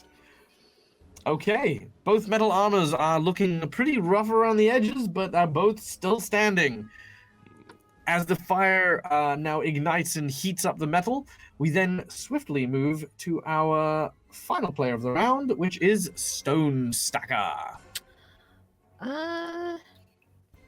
I want to waste a rage on this at this point? Make a do you have a make a wisdom insight check. So in my games, I usually like to use these sorts of things as if people want to assess the combat prowess, aka the health of the enemies and stuff like that. An insight or perception check will Okay. usually suffice. So I rolled a nat 20 on the insight check. oh, brilliant! 23. They're both equally as damaged based on the impact that each of them have suffered from every attack they have sustained. One more attack should beat each of them. Okay. One each, that is. In that case, I am not going to use rage. So they got a 20, so this doesn't affect this at all. But is that advantage on everything, or like just attack-based things in the fight? I think everything. Oh. Super. They've rolled a advantage. 25 to hit the one next to me. Oh yeah, that will hit. And it does 13 damage. Oh, nice, and as promised, that one exploded. And she crushes its chest into the wall with her maul. Nice. All right, the body falls apart. However, the head is still technically doing its thing. It's not attacking, it's not able to do damage, it's just in the way. We'll just get that off of you after the fight. What? Who said that? What? You stop complaining. We'll fix you in a minute. What? Oil can? We then return to the top of the initiative, back to our wizard friend. Okay, she's gonna get like annoyed that this is still going on, and she's going to kind of flit over to this guy, grab the arm that's like trying to punch her friend, and she's going to cast Shocking Grasp. And because it's armor, I get advantage on top of, Sure, yeah. which is a 16 to hit. 16. Ooh, actually, that is not going to hit. Damn. As you and the way I'm going to flavor this is as you grab onto You do have his advantage, Charlie. I was already with advantage. Oh, okay. As you grab onto the hand in order to use Shocking Grasp, the creature seems to detach its entire glove. So you now have just a glove, and you've just shocked the glove, and it's just like you have it in your hand. And it then turns to you and does this. No. Rude. I bonus action throw it across the room. Okay, it clatters clean across the room and does like the whole like, what do you call it? Like, no, actually, you know what? Hold on. Roll me a percentage real quick. This is just for fun. All For right. flavor. 60. 6-0? Oh no. Okay. Wang! It hits Winston on the way over. Wait. Ah! Winston! Are they I'm not okay. still? I'm sorry, buddy. He's still on you. It's okay. It's fine. Worth it. Oh, now you've made me angry. Wait, which one did that? It was the armor. It was the armor. That's true.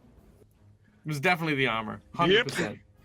100%. Hank, filled with a rage for the assault against your dearly beloved friend, it is now your turn. But not an The only actual armor remaining is the armor that you are currently facing. There's a part of me that's happy it's not hot and electrified and punching me at the same time. I'm going to, seeing that it has flung its hand at my goblin friend, which is my understanding of what has happened, Very I'm going counseling. to go for an attack against it. Absolutely. Flavor-wise, I am doing what it did. I'm bashing it with the butt of my rapier to be like, fine, I can do that too, bah! But I'm going to mechanically, Okay. normal attack.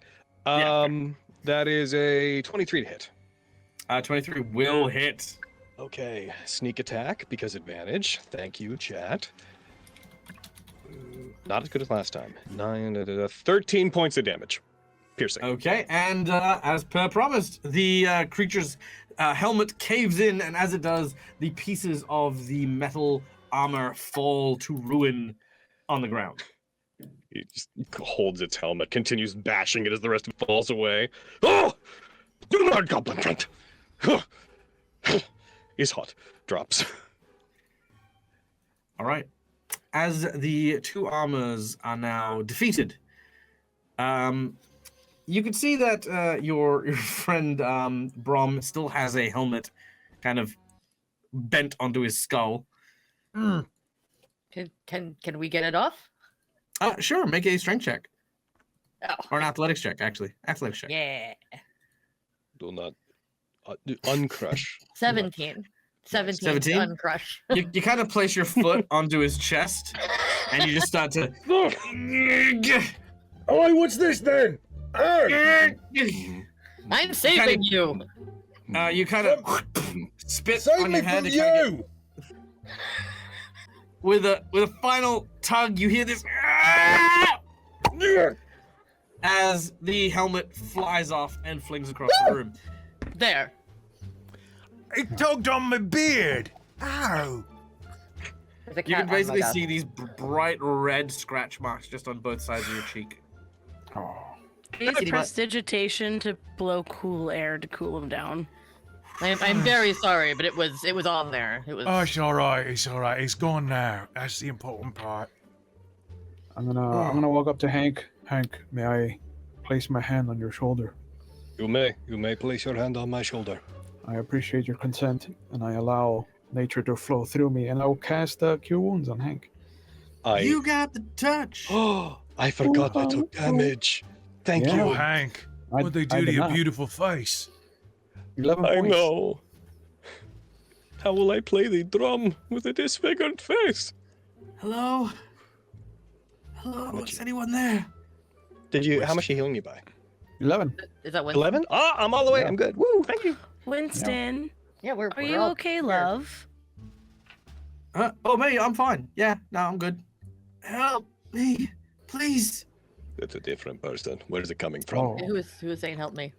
Hearing that? around, you can hear a noise coming from the door directly next to Saura.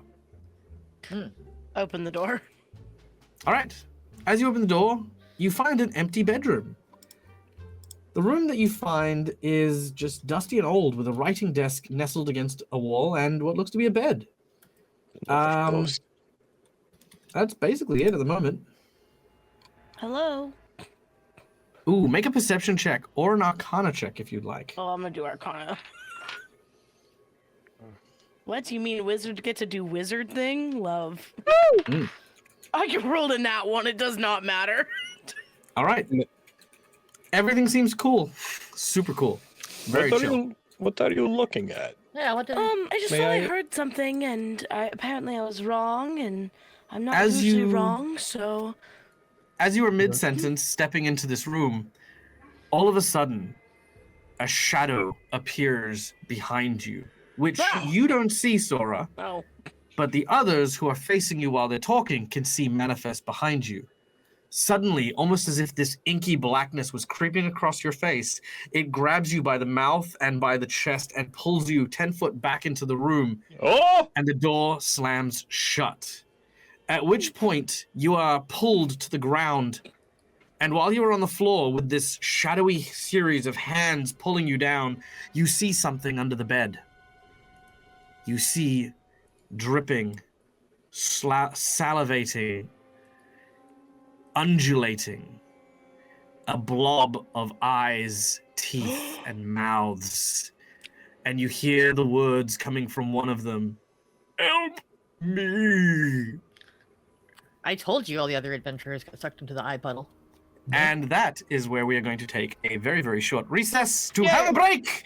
I love Get recess. some hydration, get some food, get some whatever snackies we want to do, and give our players a chance to revitalize themselves before we plunge ourselves further into the adventure. Into the iPod. A very, very big thank you to the behind-the-scenes crew. We cannot be here without them, of course, even though they're not on screen. We are only here by the good graces of their valiant and continued efforts. To the moderation team, to the background technical team, and of course, a round of That's applause for my players as well before we, get into things. Yeah. Woo! You're so kind. I love working with you, dude. Aw, thanks, man. I think it's important that everyone kind of gets some recognition and some acknowledgement because it takes a village, and this To is a raise cool a village. gibbering mouther. Yeah. Yeah, exactly. All right. We'll be right back, everybody.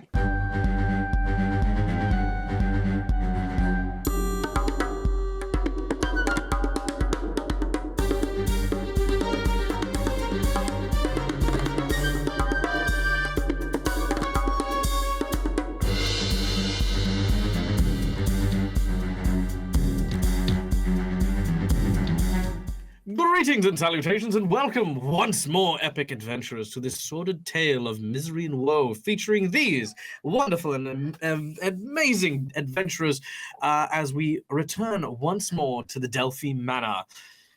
Our heroes, on a quest to search for the Celestial Codex, seek an evil and deranged cultist, necromancer, something, who apparently is hiding out in the basement of said manor. After interrogating a pair of cultists for the information of where to find said maniac, our heroes have begun their journey to the kitchen. But upon the way, they were beset by two large suits of armor. After thoroughly thwopping them and breaking them down into pieces, our heroes healed up, rested, and assured of their own strength and prowess before hearing the cries of distress coming from a nearby room. Our wizard, on a small mission of heroism and altruism to try and help whoever this distress call was from, suddenly found themselves beset by a series of shadows which dragged them into the room and into the formidable clutches of the dreaded puddle monster. An eyeball amalgamation of flesh and writhing, undulating pustules with teeth that cover its entire body, each word that seems to spew out from its mouth a series of gibbering, cacophonic noises, except one which seems to pierce the din with this ominous and frightful, "Help me!"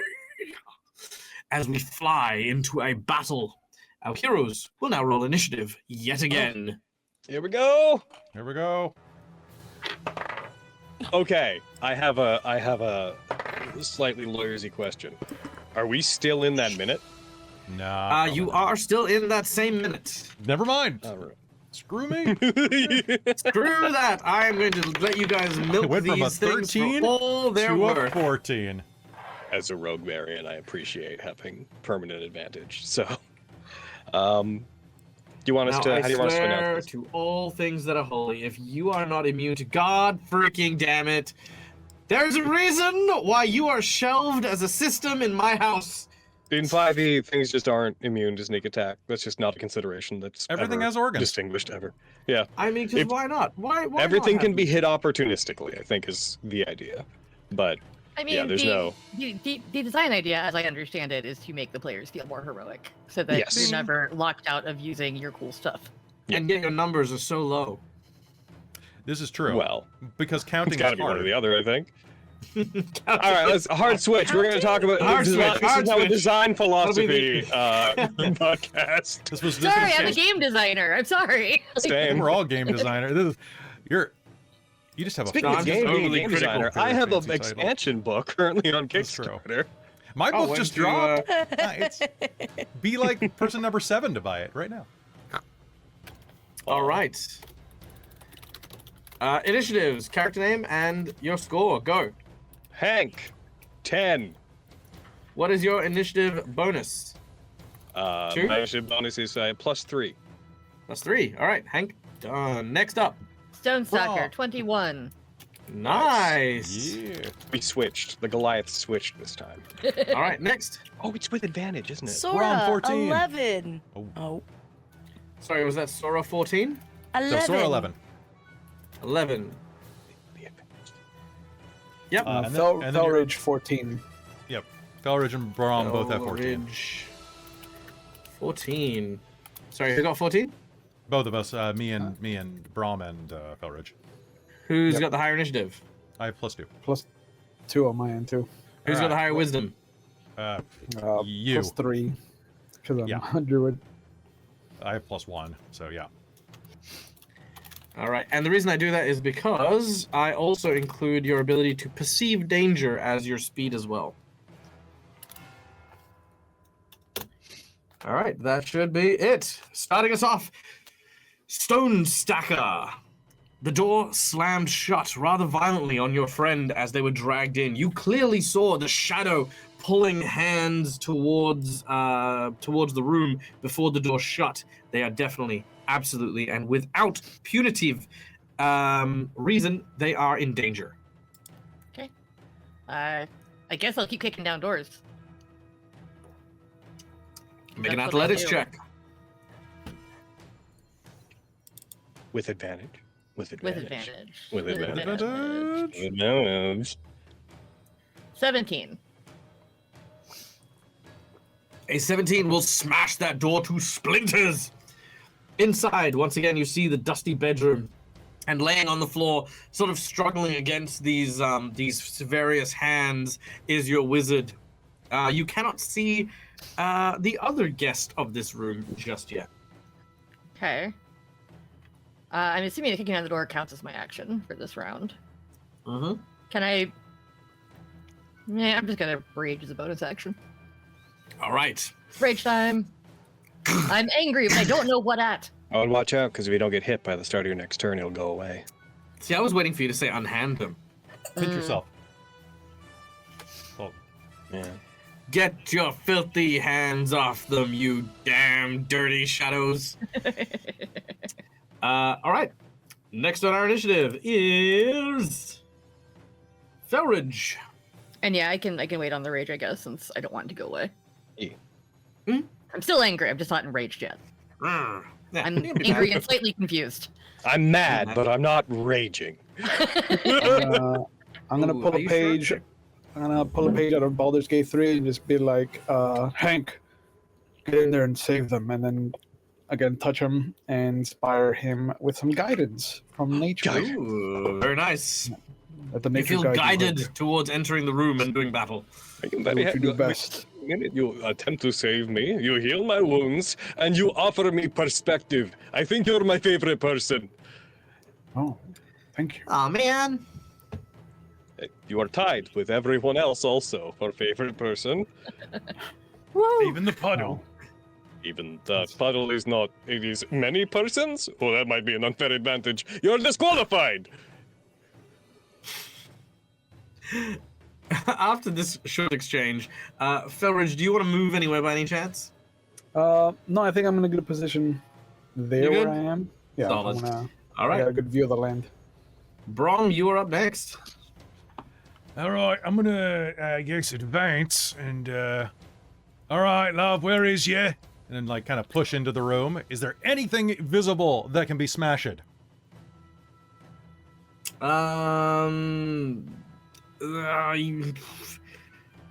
You don't know. The shadows seem very incorporeal and attached.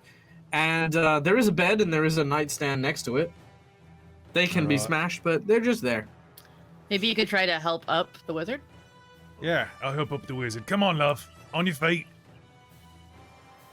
Make a athletics check as you try to wrench her from the hands. All right, athletics, is it? Then that's gonna be a 15.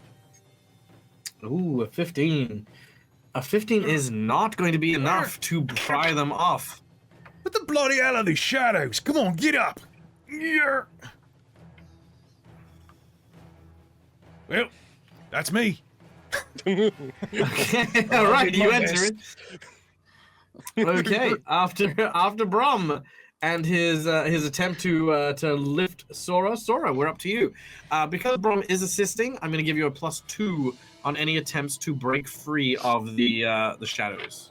Okay, I was wondering, is this Mhm. puddle made of water? No. In a manner It is of made speaking. of undulating flesh. It is 70% water. Can I shape By water weight or volume? 'Cause that 70% of it? okay. I'm kidding. I'm just gonna try and get out. All right. Make an athletics check with advantage with a +2 bonus. Okay. Wizard, don't Because I give fail me +2 now. bonuses. Athletics. Well, It's pronounced nat athletics. 20. Hey, nice. All right, you pull, and together with Brom, you watch as the shadowy tendons start to peel back and snap, almost like twine, until eventually the bit that snaps off sort of turns to dust, and you are freed of the shadows that you pulled out. Puddle, monster, puddle, monster, puddle, and I like point under the bed, monster, puddle. And I'm just gonna kind of skitter behind someone taller than I me. don't understand. We Sure. need more detail. So- Get back to the border there. Yeah, so just to clarify, you athletics to break free, move action to stand up takes half your movement, and you've just 5-foot stepped back behind your large barbarian friend there. Yes. Okay. Done and done. Which then, again. I also presume that you. Helmet on your I also presume you're pointing at the ground where. I'm where like it is. under the bed. I'm like puddle monster, monster puddle, puddle. I'm just saying puddle over and over again. Very frazzled. Brom is not looking Okay. behind him. Specifically, he's like, I don't want to know. All right, Hank, you're up next. I burst in with my 16 passive and also them pointing at where it is. Might I presume to see the puddle? Yeah. Out of Yes, you may. context, this is the best.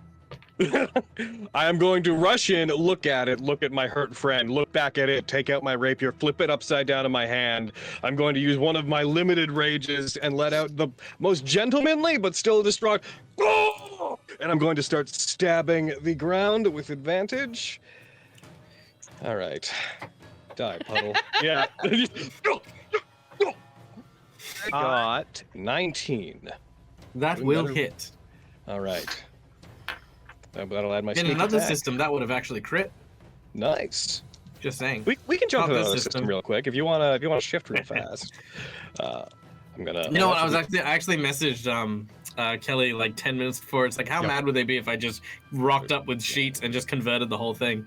That'd be so funny. Because I could do it. Yeah, you If can- anyone in the world could, I could do it. That will be 13 plus 2, 15 total piercing damage. 15 piercing damage. I don't presume piercing to do much to a mass of semi-liquid, but you know. You'd think Not so. with that attitude. But you want to know the crazy thing is literally it has absolutely nothing defending itself against said thing That's funny. I think that's or funny. sneak attacks. You gotta let that go. No, It's got, I more organs refuse. means more sneak attackable. It's true. That's science. There's more. Yeah, it's like Yeah, basically listen. all weak spots. Yeah, if Yeah. nothing's vital. It's a giant weak Things spot. vital. Everything's vital. That's it. Yeah. It's like every single bit of this creature, right? The flesh that they actually use is like the flesh of like the inside of your elbow, right? Like that's all it is, just this really The weenus? thin membrane. Oh wait, that's the That No, outside. the hurts weenus, like the weenus is the No, outside. no, the weenus is the Yeah, other this is side. the The weenus is weenus. the Oh, outside. okay. So it's not a This weenus this puddle. bit here. It's Do not the disrespect the anti-weenus. weenus. Yeah, no, disrespect it's the down. weenus. Yeah. You know, if it has eyes and if it has tongues, it has weak Yeah, points. no, and no. That's what it. it's That's damaging. the that was the experiment they were trying to make. You know, this is the thing they ended up with. They were But it trying to is. make a thing called the floppy weenus, which was like, you know, just this big, yeah. that The, tracks. the hubris of man. That's a great song. So that's my bonus action and action, and I'll for the sake of it, I'm also just gonna move to here to presume that I hit it from there, and that's me. I'm stabbing angrily into the ground. Excellent. Well, this creature begins its gibbering as it starts to utter these cacophonic and awful noises. Every creature within 20 foot, please make a wisdom save. Oh no! I don't want to. Please do. Do I That's my count? second worst Uh, thing. With Yes. advantage. Damn. Oh yeah, 13. With advantage, yes. Oh. I want to offer a proposition to our GM, And and listen, it's to our detriment. So you were also given advantage, right? I was. And this is a saving throw. It is. So technically, this is your offensive action. Would it be fair to you if the advantages just kind of canceled each other out? That is very true. However, I think I will give you advantage, and what I will do instead is I will make failure so much worse. That's Hey, we love that. Uh-oh. Oh, good. I right. got a 19 total. That is a success. 17. Success. 13. 25. Holy shit. A failure. Someone said strangely. 20 and 25. 25. Yeah. All right. You all 20 managed to roads. save Even- against the Did gibbering. we Even No, Kelly here- was 13. with my 13? Do we hear the 13? Oh, with your 13? Yeah, your 13 will do it. Oh, I'm really glad we Oh, have yeah, yeah. advantage. I rolled a 1. Oh, no, for- no.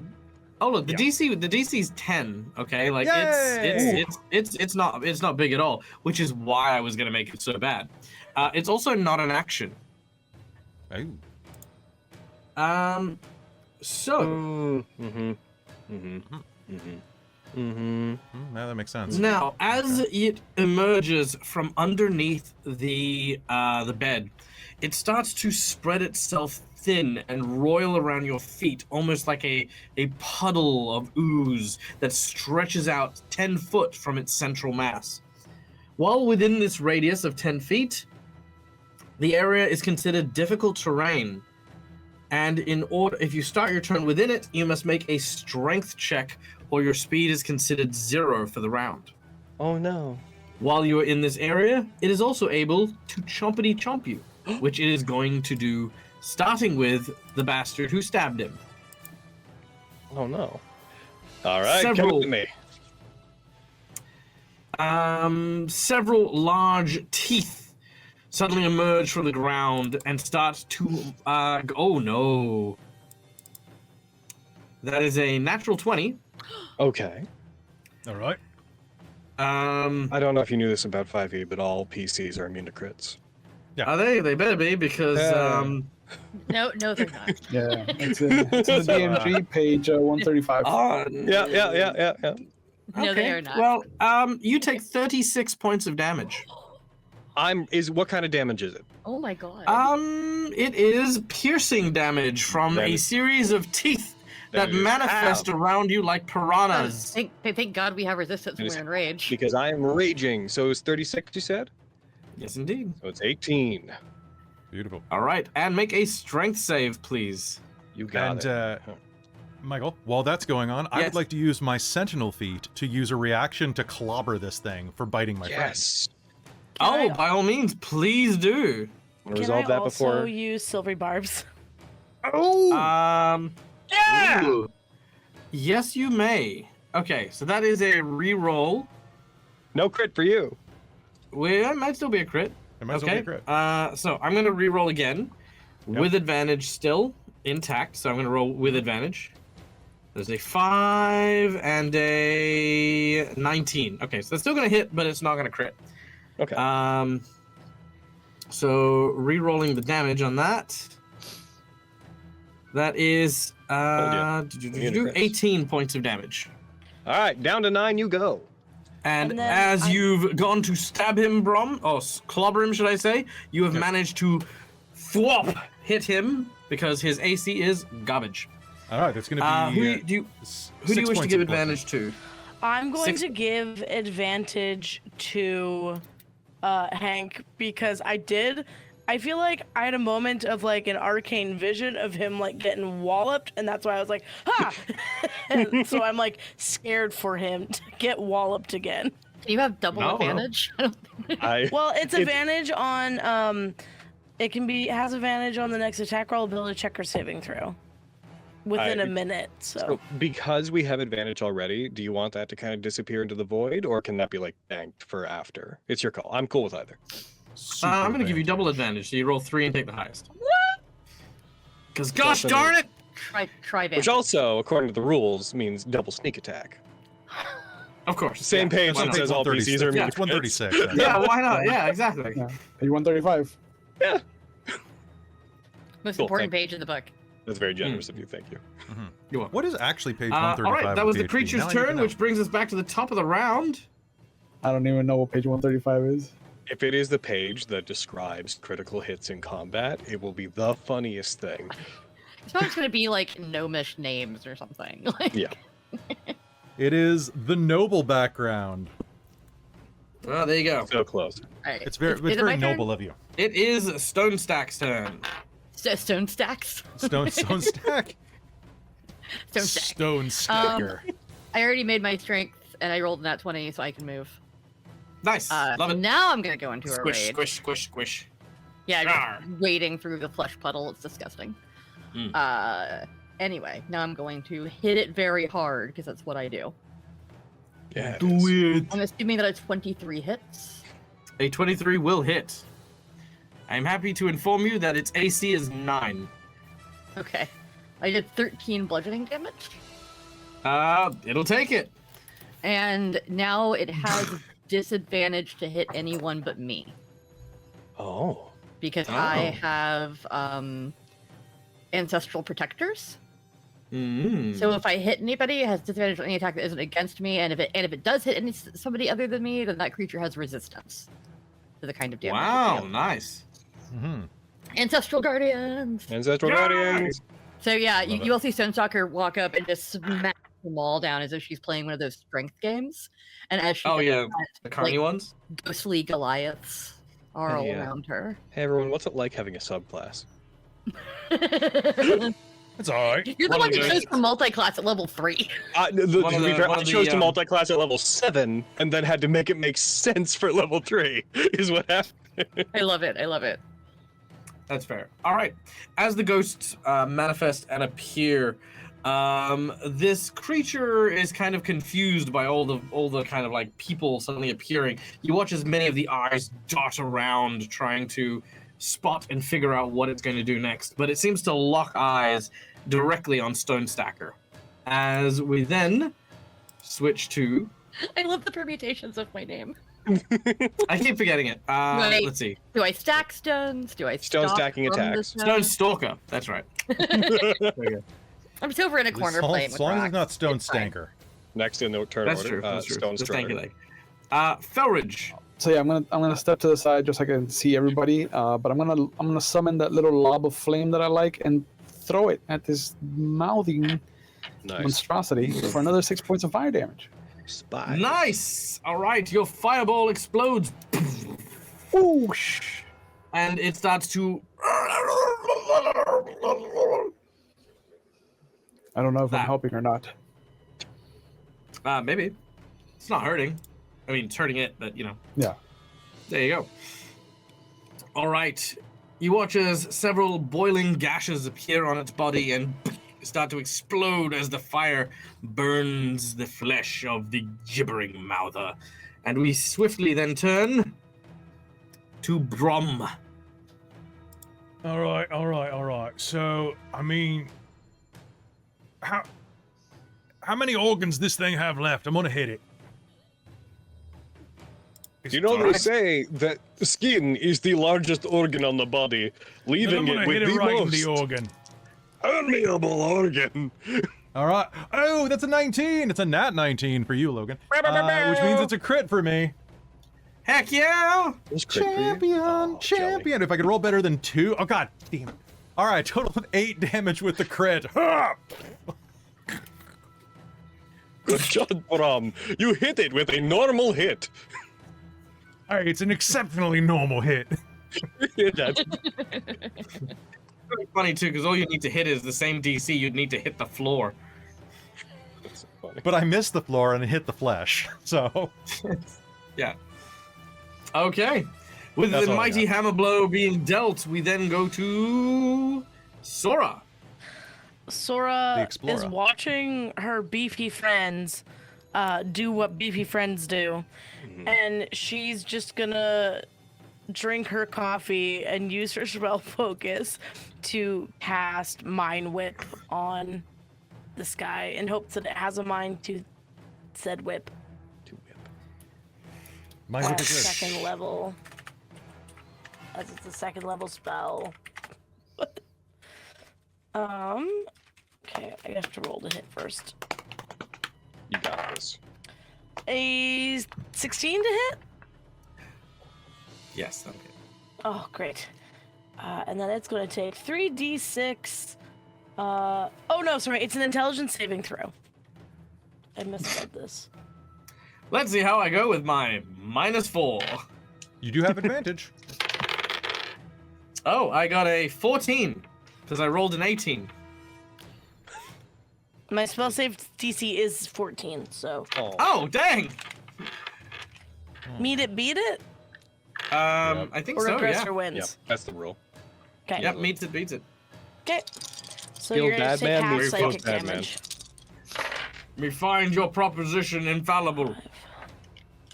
4, 8, 9, 10, 12. So you take 6 points of psychic damage, and then you suffer no other effects. Done and done. As the mind whip lashes out, the creature moans in pain or laughter, you can't tell. As we then, lastly but not leastly, go to Hank. I am on the floor, stabbing it as hard as I can. Do I need to make the strength save for the start of my turn, right? Only if you want to move. I don't want to move. I'll just Very good. accept the movement reduced down to 0. It's not going to affect my plans, and I'd rather save that silvery barbs for the attack. All right, going for an attack. Triple advantage, baby! Still no crit. I rolled a 23 to hit, which I presume hits. Yes.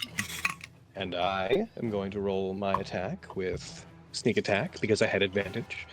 Boom! Whoa! That's see, I'm stealing all your luck, Kelly. I'm It's taking true. it all. I just rolled max damage. That's fine. That's why I have people on the channel. Nice. 8, 6, so that's 14, 18, 20 damage piercing as I am stabbing so hard that if there's someone on the floor below us, they're wondering what this little pincer coming through the ceiling is. All right. As you do so, the perforations that appear in this pustule pile of flesh and ooze is suddenly too much to bear.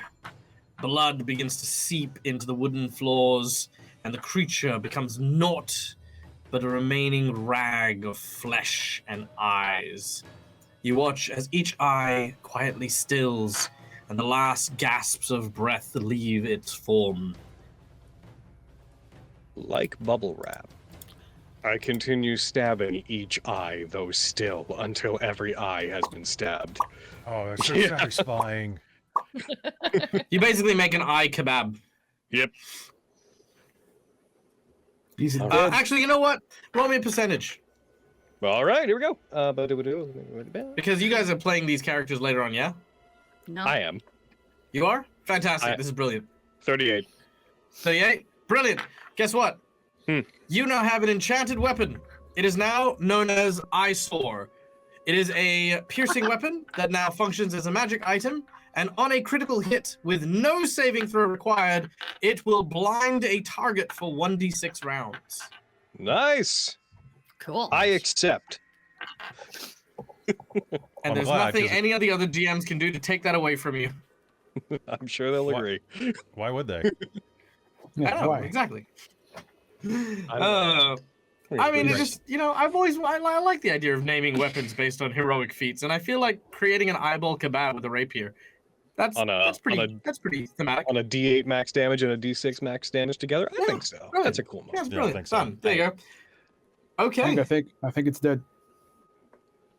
Are you sure? I'm not well versed in the anatomy of puddles of goo with eyes. I'm gonna call it dead. You're right. Yeah. You're right. Keep going. Takes up weapon. Flesh Uh-huh. drips off weapon. Okay. Yeah, I accept your I think feedback. You got it. Yeah. I'm also fairly sure it's dead. Well, All right. I give everybody a gold star. You do not recognize the voice that just spoke to you. oh. Who was that? Winston shrugs his shoulders and looks around. I give it one anticlimactic stab on the ground as we look around. As you look around, everyone can make me a perception check. Is our advantage over? Yeah, probably. Yes. That's so fair. I rolled another nat 20. I rolled a nat Nice. I 3. could screenshot the rule. With the my roll. amazing plus You have 6 to- modifier for You have to add it perception, to I the rolled an 11. spreadsheet. There is a sword in the middle of the room where once there was not a sword. Not 20. You also notice said sword. 11. You do not. I mean- pick up the sword. A free sword. As you do so, you hear so the sword is still in its scabbard as you lift it and pick it up. It is it looks to be a long sword, quite good make. It seems to be brandished with an insignia that looks like a mountain and a fiery fist holding a blacksmith hammer. Oh, dude. Can I do an Arcana check on it? Yes, please do so. I will hold it up so you can do that, or I will bend down, I guess, because I think that you're much shorter than me. That's a 26. Ooh. It is a very magical sword. This shit's magic, yo. Oh, As far as an enchantment goes, if you are responding to the fact that you heard a voice and this thing appeared, you believe it potentially is a sapient sword. does anybody in here want a sapient sword? Like a monkey Does not. sword. Yes. I think that's what she meant when she said that. No, It's I'm good. not quite. Well, it could be a monkey, I guess. But typically, people that usually wish to live longer or are slain by magical weapons kind of get sucked into a weapon and end up being hurt through usually people that are tuned to said weapon. I myself am not quite a master swordsmith, but you, as she kind of gestures to everybody, you all look inept or adequate with swords. That's about right. You all look inept. That's all of you. Not a single one of you look. Wipes flesh off, rapier. I do not know what you're talking about. I will specifically look at Brom and Hank to be like, are you a longsword person? I am I not. prefer I am very good at poking at where people do not wish to be poked, and as such, this Alright. weapon does not suit me. I like to smash Alright. people. Look, I'll take it. Fine. Okay, Alright, I what will is hand this it to Brom. magic doodad? Holding the sword, it's actually quite light. Oh. You know, it looked pretty heavy, but I think it's actually a lightsaber. Oh, it's light. Sorry, do you actually draw it? Yeah, I will. Okay, as you draw it, you hear a voice coming from within. Swing! Greetings and salutations. You are now the proud owner of Salazar the Master Sword. Voiced by Matt Berry. Yes. Oh. Indeed. I find you strangely attractive. Shall we have sex? We could potentially wait till later, but I think by then you might be finding a different type of hard-on to deal with. That's a sharp joke. I don't think I'm really into it, though, but I get your point. Listen, heed my words well, for I shall say this only once. You have great powers of heroism within you, and all it needs to be is harnessed. And I, Salazar, the Sword of Masters, will guide you to this victory. All you need to do is listen to me very carefully and follow my 41-step plan. He then proceeds to walk you through the steps. Yes, Hank. Can everyone hear the sword? or only- Everyone can hear this. It is obnoxiously loud as Your well. sword is salesman. Brom, Great. Brom. How does she's a coffee enema help me be a better swordsman? Step 32. Well, you see, it all starts with step 18. If you don't do step 18, then step 21 is just going to sound like utter rubbish. Where am I going to find enough puppies for puppy yoga? Well, first of all, you'd start with... Brom, Sora. as long as it doesn't tell you to like start killing all of us, I don't really care what you do with your sword. But could you put it away? It's quite annoying. They're not the first time. Oh, I've wait, heard wait, don't put me away, don't put me away. Okay, I was perhaps getting ahead of myself. You see, I belonged to one of the adventurers that traveled through here. And I have a dire warning for you. Yes. You see, alas, there are no survivors from the original group of heroes. It may surprise you to know that they are all dead. Yeah, that would. Wow, shocker. That Does would add not up, surprise right? me. Ask sword. I think we assumed ask, that. Ask Well, I sword mean, if well, previous did owner was you paid in know that advance. that the necromancer was using their body for perverse rituals? I bet you on the didn't know third that floor. one. Like making them Yes, into on a the third puddle. floor. No, in the basement. Well, he's in the basement now, but he performs his rituals on the third floor. It was all on this map from that very lovely elven woman that gave us it. But I mean, What elven woman? It was a head. Alina Lionart? What? That bitch? She doesn't know what she's talking about. Trust me. Oh. You should listen. You should listen to me when I say that there is much dangers that lie ahead. But if you follow my instructions, I will guide you safely there. We were Brom, I don't already like- going to the basement. Brom, I We have know- critical question. how You to must get ask there. your sword. Yeah. Oh. I don't like it. Was its Well, let me former ask you owner this. paid in advance? Oh, yeah, I have critical question. You must ask your sword. Was its former owner paid in advance? Yes, of course. They were all given plenty of gold, laden with the stuff. But of course, heroes don't require gold. All they require is the glory of knowing that they have done a good job for a righteous cause. Right. Heroes don't I don't need think gold. we're on the same page then. Look, karaoke starts in about an hour, so we should probably be scooting along. Oh, wait. Look. Ritual is happening, underground. Ooh, spooky stuff. But Hey. what are you going to do when the ritual is underway? Kick in the door and Going to hit him very hard. usually stops Look. the wizard.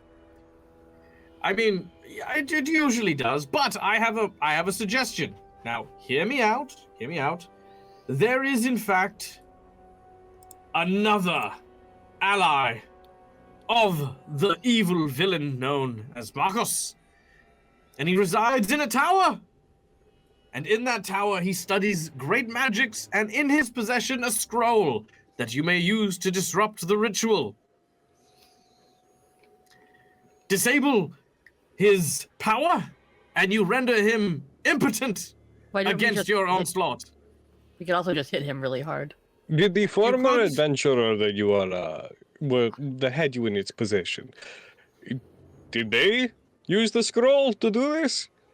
No, they did not, and found themselves quickly overwhelmed by Marcos and his evil minions.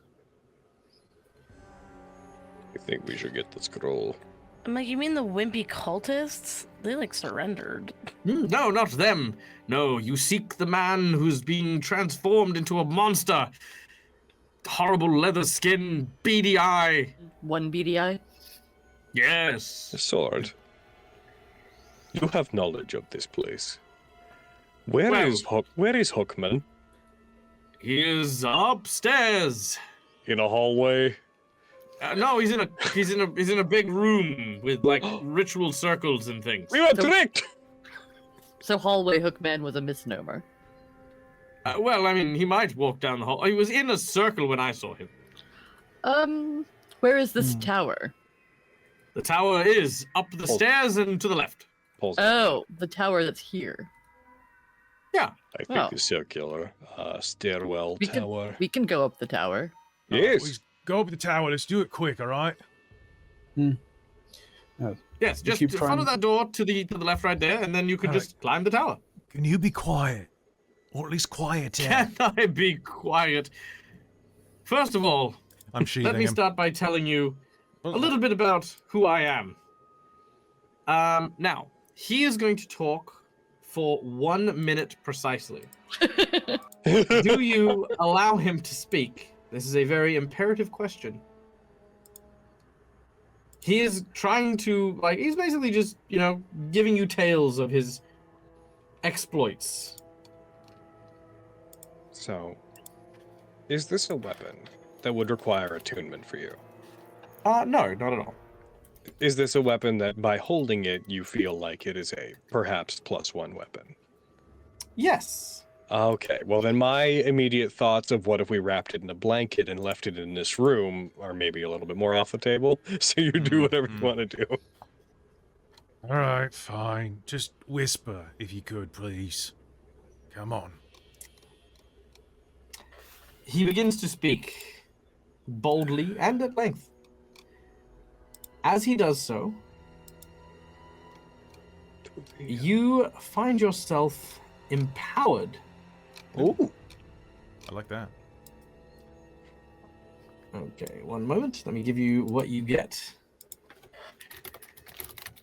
Give me what I have Because- coming to me.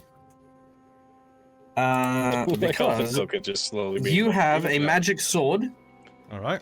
that has levels of bard. What?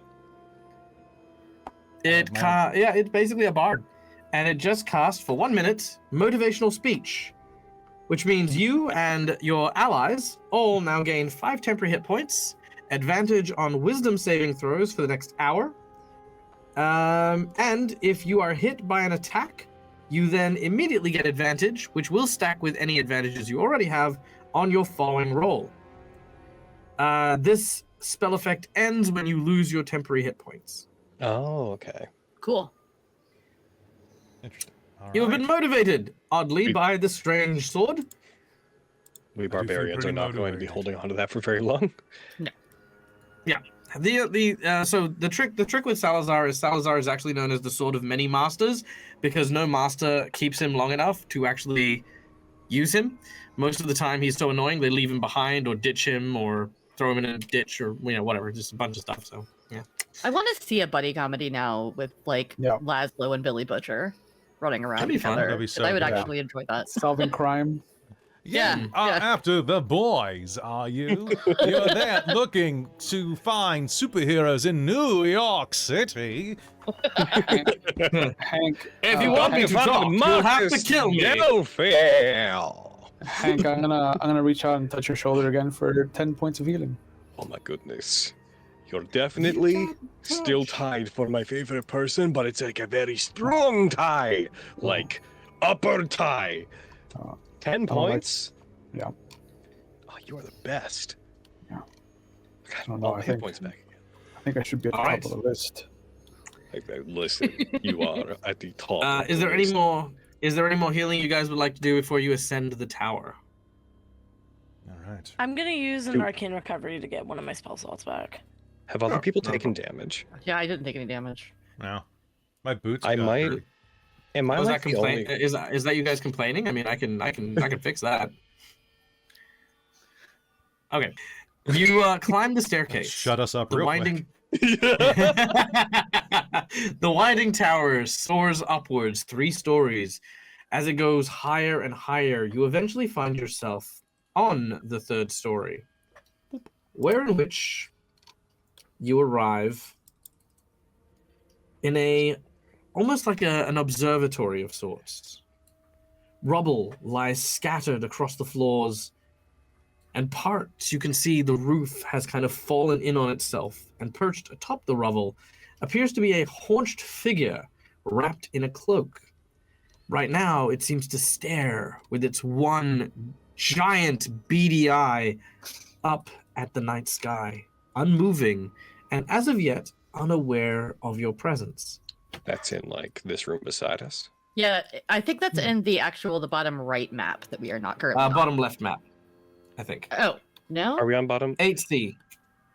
3rd floor. Bottom left is 3rd floor, or bottom right is Look, 3rd floor? right Bottom- here, right here. hold on. Look for the circle, the undulating. Yeah, I see circle. where I took. Oh, I see. I see. Okay, so we are in the right place. Yeah, I just don't see where That's any of cool. that stuff would be. Okay, cool. Whatever. Yep. And there's the guy. I'm gonna Okay. Can I It's not a man. cast detect thoughts to see to try and listen in? Ooh, yes. Please make me a wisdom save, Awesome. sorry, with advantage. Triple advantage. Oh, no, sorry. Just There's some single rubble. advantage. As you do Thank you. this, just in the background, Hank will have seen them and be kind of moving around them, just like. All right. He doesn't see us. I don't see him. Which is odd, given he's mostly eyeball. Yeah. I rolled an 11 and a nat 20 for a 24. All right. 11 and a nat 20. With a nat 20, as you see him staring at the sky, you find your mind cast into an endless void of darkness. There is a silence that seems to speak to you. There's a crack, a fissure as thin as a hair, and from that dark place, from that thin sliver, a break in the nothingness, deep in the void, a voice seems to speak to you. It says only one word. Hello. Hi. Whatever it is you are seeing in his mind, it's looking right back at you. And Hello. you feel a sense of something old and ancient, something very, very, very old reaching you. As you say hello back, you have a choice here. You can allow it to communicate with you, or you can break your tether. I'll allow it to communicate with me.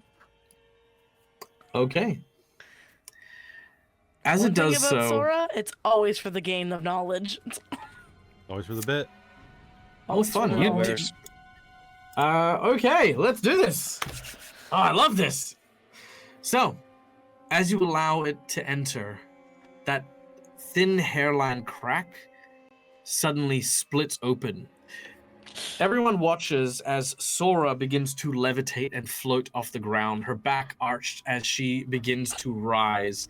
Immediately, ink begins to pour from her eye socket, which roll backwards into her head. Words begin to spill out of her mouth in a language that none of you understand. That's not good. You see in your mind's eye, Saura, a landscape of almost fungal growths just surrounding you on all sides. Yellow plumes of fog and mist rise up, concealing most of the environment around you, save for the shadows of these impossibly large and colossal, nigh on unfathomable creatures lurking and moving all around you. As one of these creatures seems to take notice of you, it begins to move in your direction. Its long, almost multifaceted head begins to shift and turn and twist, almost like the vines of a plant, guiding a flower in your direction, which arrives at you with the face of a chubby child. Fascinating. I look at Hank and I It's- point at Sora and I say, "Is she supposed to be doing that?" I do not know what they're supposed to do because I have not gotten to know them very well. Yeah, I was also thinking that. Yes, I do not judge other people's habits. Hmm. I'm going to walk over to them, and as they're doing this, I'm going to pick them up and just sort of hold them in the air and see if their demeanor changes. Who? The eyeball guy or the floating Saura. wizard? She's already floating in the air, so when you pick her up, Oh. it's more like holding a balloon. Sorta. How are you I- doing? Again, as you feel physical contact, Sora, you have another moment to choose to break the tether or not. You watch as the cherub face begins to transform into your face. However, the way you emerge, the mouth of the flower head opens, revealing your face as it peels backwards after one layer. Do I feel like this is a face stealer thing? Like, are they taking my identity? As you are contemplating this, yellow fog begins to drip from your mouth as Hank is holding on to you. Oh, Sora. Hank, that's not good. I do not believe this is a thing they normally would do. He's I never have vomited. idea. I have idea. I'm going to let go of them and I'm going to go walk over to the Nothic. I'm going to punch it. Just in the eye. Make an athletics check. Here we go! Boom! Okay. This is At advantage because he's not expecting you. right. No one Little expects. did you know, I have expertise in. Oh my god! So that's a nat 20 for a 20. Let me see exactly, actually. But it's He falls out the window, and as he does, he falls 3 stories and breaks his neck on the rocks below. Oh, We'll look back at Sora. Sora is still regurgitating yellow fog. oh no. My That's why you violence wear did eye nothing. protection. Hank, play your drum. Call her back with the sound of music. You wish for me to call her back with the familiar, soothing sounds of the melodies that my father played for me when I was a child. All right, Of course, all yes. right, all right. I'm going to Sora, start. I'm going to pull up my drum and start playing it. Fun fact about Stonestalker: she has a set of bagpipes, but no proficiency with instruments. Nice. That's never stopped anyone I'll before. help. Anyone I who could- wishes to may make a performance check to try Yeah. and lure Sora back to this This is reality it. and tether her back to Terrible. this realm. failing in clap front off- of off every rhythm. audience No, I have that's, ever been in front of. I actually Food. rolled a 16. Being booed out of Play every my tavern bagpipes. I have ever been in. Nice. It has all led up to this moment when my music would 5. 7. So as you're about to as you're about to hit your drum, just before you do so, you just hear from like behind you, as like, basically just, all of a sudden, like Stonestalker is just like playing Thunderstruck on the bagpipes while you're just there, and she's like looking at you to like go, and you're just like realizing like he panics. like you're trying to find the beat, but you're like, and well, it's just like. Dum dee dum dee dum dee dum Yeah, they know. They've heard this one. All right. Saura. The creature seems to look at you again, regarding you curiously. It started mimicking you, but now it's just smiling at you. Its eyeballs fall out of the eye sockets and are attached to these mushroom-like stalks, which cause your eyes to become compound eyes, separating into lots of little tiny tendrils, which begin to make their way towards your face. You now have another opportunity, as you can start hearing bagpipes and drums, and you think, someone's singing. Big reverb on this.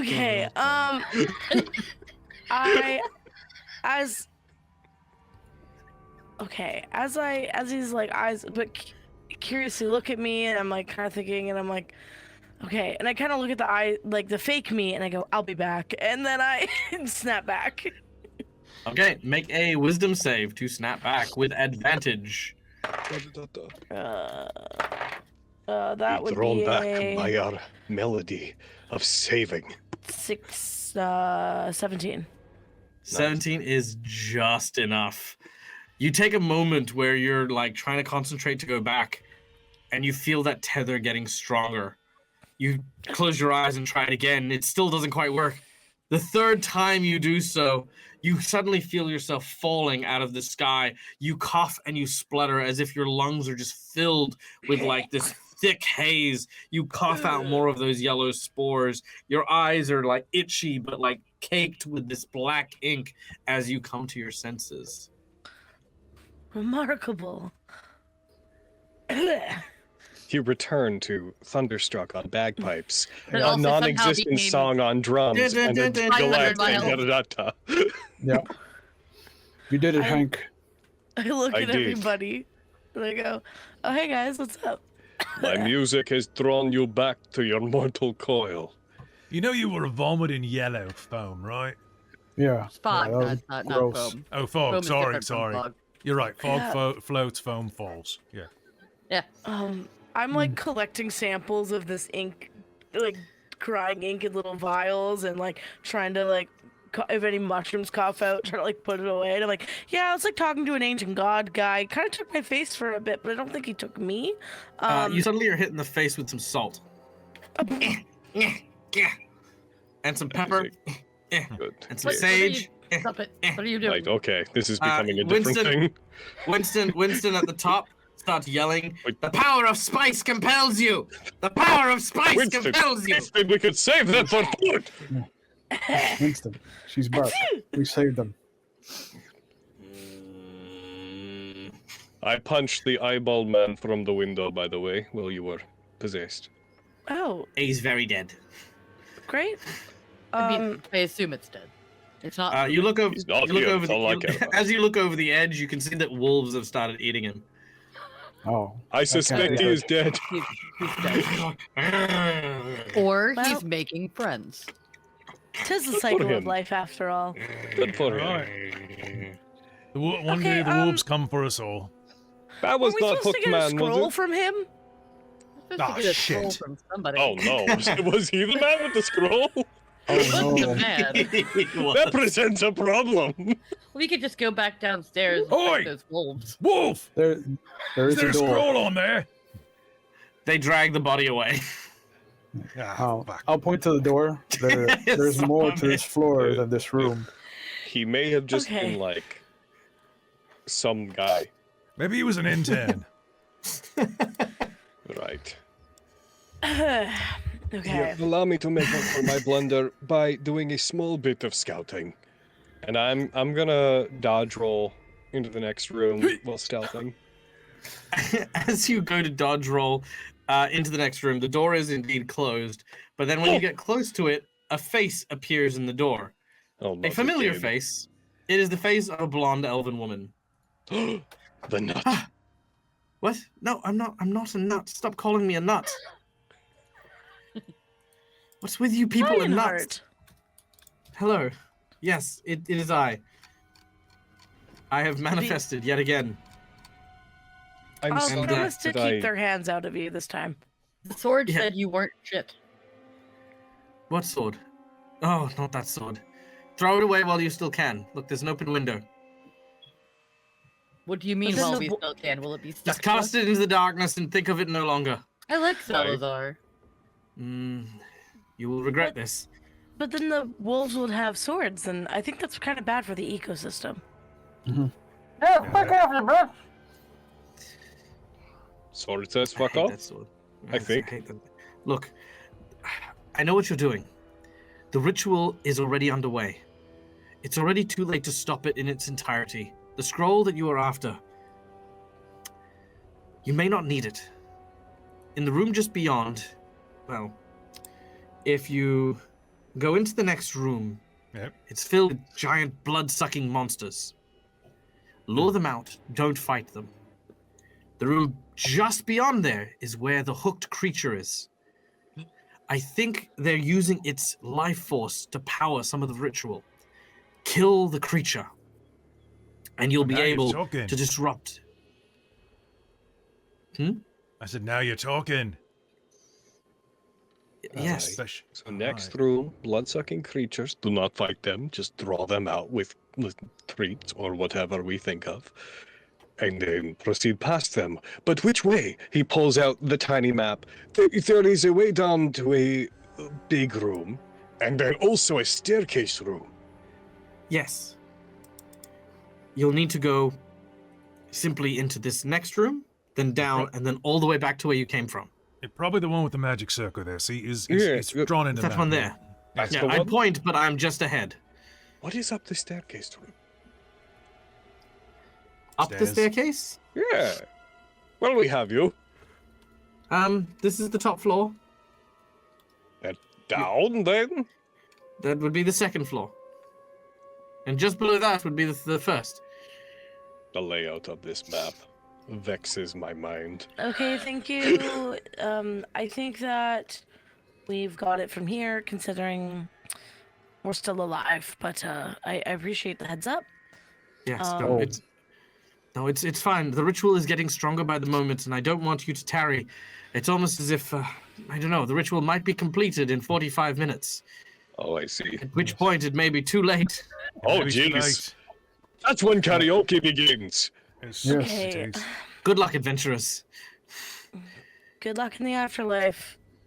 You. And Stonestalker. clearly she's not having great luck. All right. Yes, The two of us are, without a doubt, the most durable of our friends. accurate.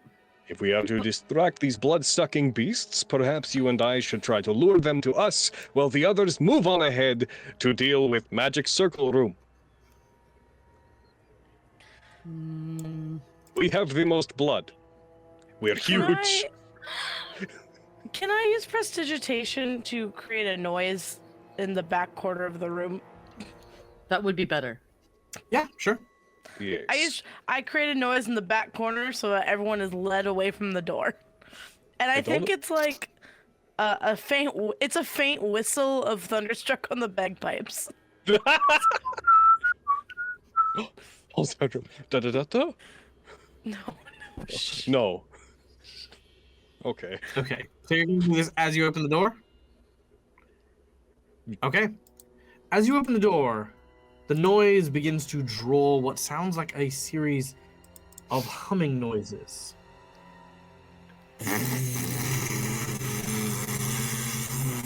As you watch as these bat-winged insects with large, pointed red proboscis suddenly fly into this room. As they hear the noise, they seem to make their way towards it without noticing you guys on either side of the doorway. Exposed to the fresh, cold air, they follow the scent of blood. Fresh blood. And out the window and down chasing clo- after wolves in the distance. I I close the preemptively window. solved the problem. Get out of here, Sturges. I don't wanna Yeah. deal with you. A few moments later, you hear a painful yelp in the distance. Well, They'll survive. You know. All right. nothing will be seen again in Norfolk Homecoming. But in the meantime, So they're all gone. They so we are. just walk through. Is this door closed? It is closed presently. I'm going to put my hand on the handle and turn it, see if it's locked for the first time, checking a door to see if it's locked. It is not locked. Oh. What if none of the doors are locked? I've just been kicking I doors. have a Fun. feeling maybe not many of these doors have been locked. I like kicking doors. And I like That's picking nice. locks, and both have been unnecessary. On all of them. Okay, the door is locked with a very complex lock. I am going to pick the lock! And if you can't, I will kick the door. Yes! This is the team. Can I haven't made an ability check. Can I cash in that guidance for this? Sure. Cool. Also, you could just recast it because it's guidance and it takes nothing, but... Yeah. All right. Yeah. All right, here we go. Barbarian's picking a lock because he's also a rogue. Well, that's not great. That's total of, what is it, Dex plus proficiency 6 plus 9 plus 4. So that's 13. All right, with a 13, the lock does not get picked. And also, you fail to search for traps, as the Oh. door, which is now trapped, suddenly springs into action. You feel your foot drop about 4 inches into the ground very, very suddenly and abruptly. As this does so, you then hear a ka-chunk as a steel shackle now fixes your foot to the ground. Oh no. I live here now. You're still there. The door's still closed and locked. Is anything else happening? Nah. Okay. Can we try What are to you get doing? him out of the shackle? Does the shackle have a Sure. lock? Yeah, you can make a. Yeah, it does. It does have a lock. I take the knuckles out of the door. You're I'm gonna like, have to leave. Hold the boot, on. love. and I reach down. Make and another. Yeah, do Make it. another check. Can I have guidance again? Yeah. Thank Yeah, you. Guidance. Oh, that's way better. That's. I'm gonna use my DM reroll to make you reroll. Oh, There we go. Ah. Well, Boo. that's between the two. So that's 19 plus the guidance is a 2, so that's a 21. Do you have anything to give you a +1? I can Does encourage you, you. you include any, is there any bonuses for using the tool? That's the +6 is the tool plus proficiency with Okay. Dex. Well, Well, I'm trying to think. unfortunately, as you are working on your left foot, your right foot suddenly falls into a similar hole, and you hear a chuk as the second shackle attaches to your other leg. Yeah, I guess you do live here now. They both have keys. Keyholes, that is. There's only one thing to do now. Gnaw your feet off. Da da da da. Da-da-da-da. Can I get Oh, this? you do that? You must go. Yes. Oh, okay, cool. One sec. Knew that da da da da was going to be the answer to some of these puzzles at least. No, brilliant. The doors swing open. So As they the do doors are so- open, but you're shackled to the floor still. Yeah, but as the doors swing open, there is a large creature wearing a butler's outfit, which appears at the door. It has no hands. In its place, large, massive hooks. A body that looks like a giant, muscular, bipedal turtle, and a beaked mouth. Ah, bugger. As we go into initiative. Well, Okay. At least it walked up, so you can still hit it, Hank. I sure can. And then I live in this room. Yeah. Maybe we'll Oh, find the right. key. This is your Sora house got now. an 8. Mm-hmm. Okay, let's see how this thing goes. Also, hello, Bunny Hearted. Thanks for the raid. Hello. Nice. You can come Thank- see Bunny Hearted in the next episode in 53 minutes. And also me and Kelly. That's true. Hi. And Charles. And Charles. Most Charles people is in here. charge. Charles in charge. Of our days. And Let me know whenever you're I ready only for know it. that song from Scrubs. Oh, really? Okay, so that is 17 on Hotara. Okay, initiatives, go. 15. Hank. Hank, 23. Ooh. Finally got good initiative. Well, bound to the ground. Stonestalker, 19. Yep. Brom, did Saura? you get yours in? Brom is at a 15. I need Saura and I need Felridj. In typical Saura? wizard fashion, Sora got an 8. Mm-hmm. In atypical druid fashion, Felridj got an 18. All right. Done and done. We start with Hank. Yes. I pull out my rapier. I see only but one option before me. This battle shall be my legacy. I am going to reckless attack for the first time in this game, needing advantage because nothing else is giving it to me. I'm Okay. going to reckless attack, and I'm going to make my strike against this hooked monstrosity with my rapier. Whoa, that was wildly bad. Does a 13 hit? Does a 13 hit this thing? Yeah, with my +6 No. and advantage. I still got so bad. Okay, well that's me. I rage. I try to lunge forward, and the two shackles. I suddenly go, whoa, and I fall short, and that's me. And now it has advantage on attacks against me. So have fun with that. I will. I've actually got double advantage. Oh, that works for you too. What a wonderful And I thing to have find out. in rerolls. this moment. Okay.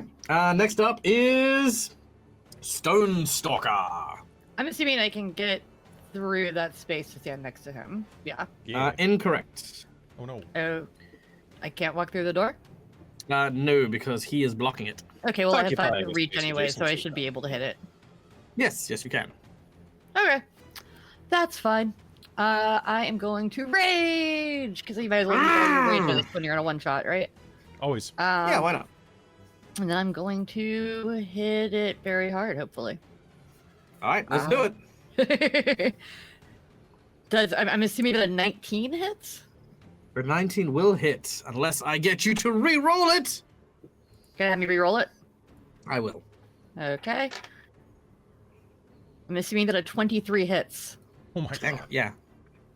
Yeah, I that'll do love it. when you flex your DM power and they hit you harder than they hit you the first time. I know. I'm 15 bludgeoning damage, and Right. my ancestral guardian thing goes off, so now it has disadvantage to hit anybody but me, which means that if it had advantage before, it just is now normal again. Well, it had triple advantage. Now it's got normal advantage. Okay, that's fine. Trevantage.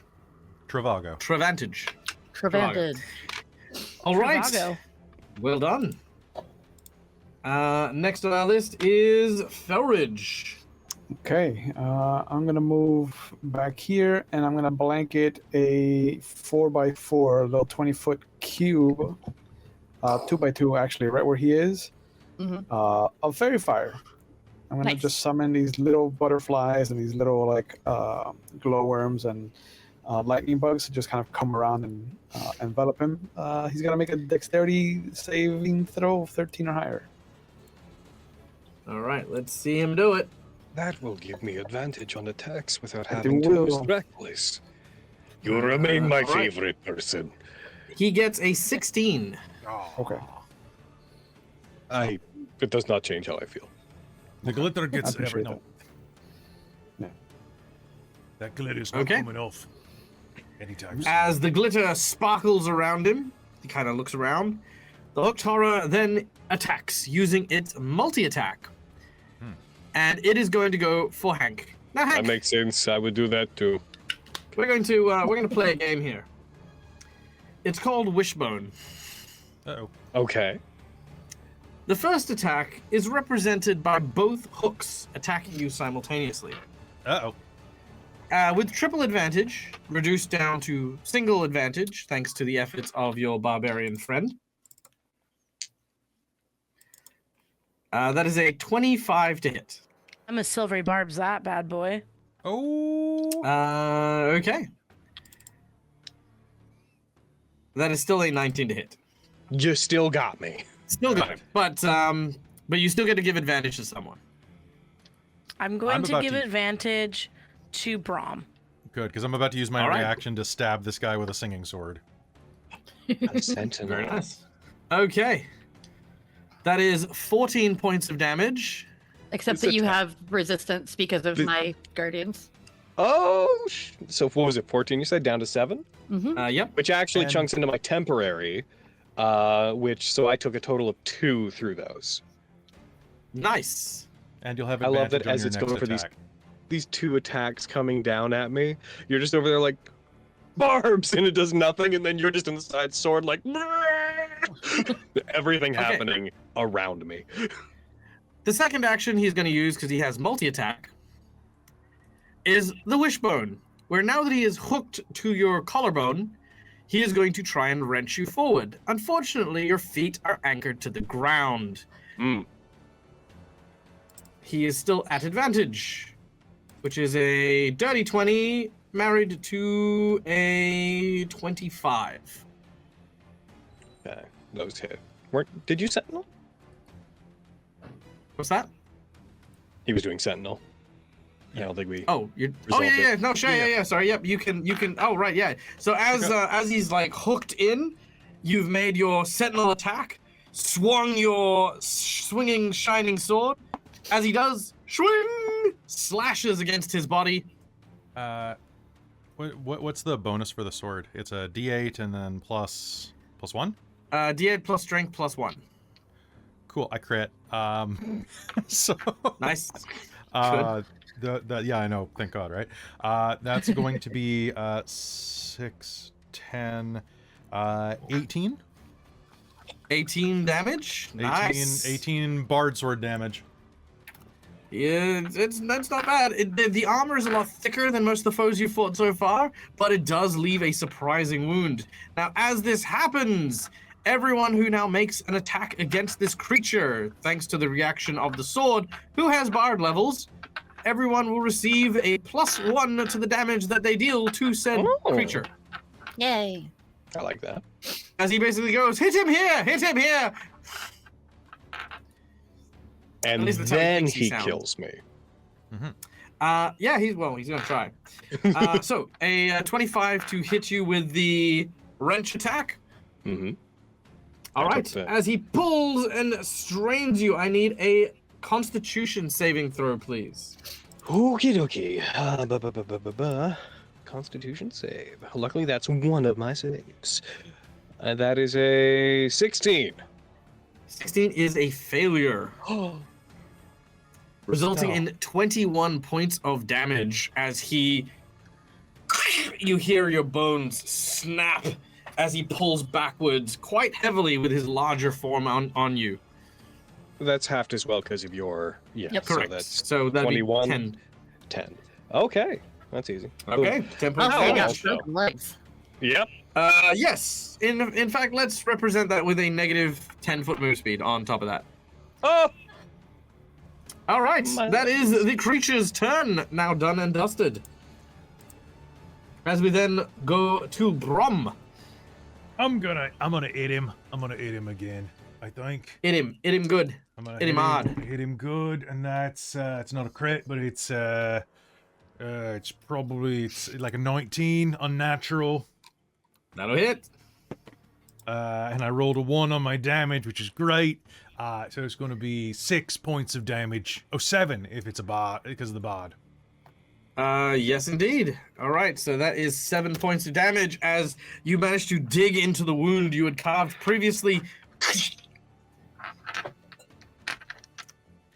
The battle is dragging on, blood sprayed from both sides. Oh, you know what? as Screw we this then- guy. I'm gonna action Oh. surge. Hey, let's do it. Yay. And I'm Your gonna spend adrenaline that kicks last in, reroll that and- Robin bought me. And you also have inspiration, bardic inspiration. I do. Was that a D6 or is that a... D6, yes. All right, that's going to be 11 plus for attack, 17. That will hit. And I rolled a 1 on damage again. Damn it. Oh, another 6. Another 6. Another 7. Another 7. 7. Yeah. All right. Done and done. As a second blade. All right, let's go. All right. That's me. You're beginning to sweat profusely after having expended so much energy. Saura, you follow up. Sora's gonna bonus action Misty Step behind this monster. Ooh, very nice. Your body disappears into a cloudy mist and reappears directly behind its chitinous shell. Do I see the spell scroll? You see underneath you a spell circle. Indeed, you do. And if you look behind him, you notice wrapped around his waist and manifested, kind of, not manifested, like kind of draped, I guess, over his shell, is what appears to be a locket. I'm so And here's the crazy thing. It is written in a language that you don't understand, or at least you didn't understand previously.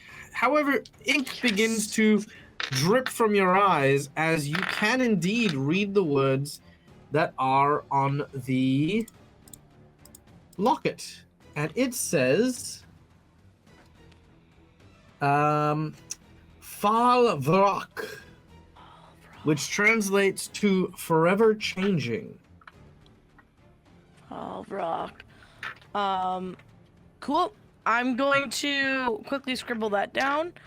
And I think. Sorry, sorry, to be clear, you're pulling out a book and writing that word down. Yeah, that's my action. I'm gonna write.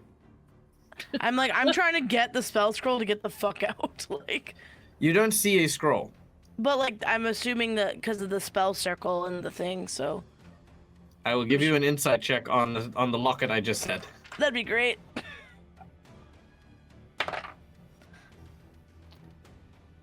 16. Speak, friend, and enter. Say the words. Favrock. The locket opens, and inside is a scroll.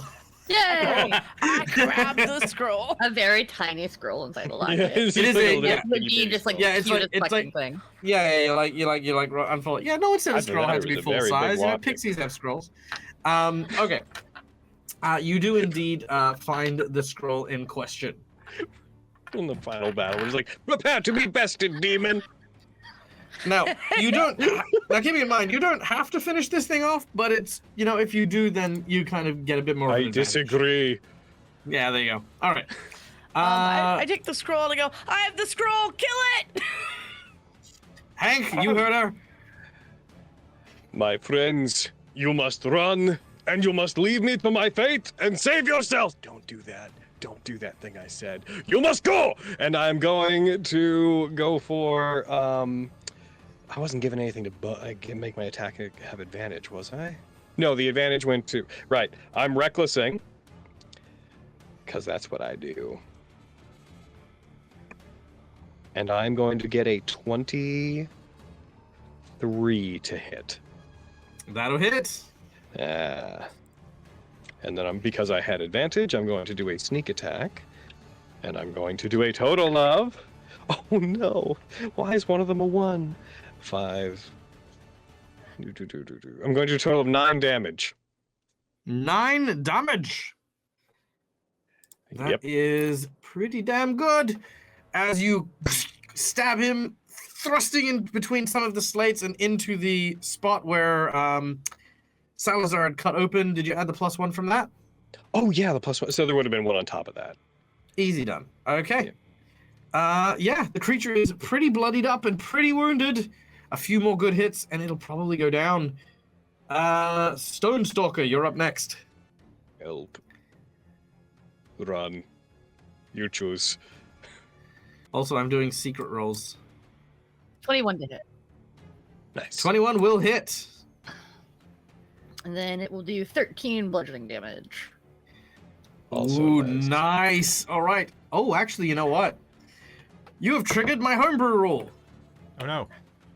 Ladies and gentlemen, boys and girls, I have one bit of merchandise for the Dead Aussie Gamer channel that I don't actually have published or made anywhere available, but I have the prototype, which is just a lot of fun, and it's a mechanic I use because I hate when bad guys are on like less than 10 hit points. It's one of my pet peeves.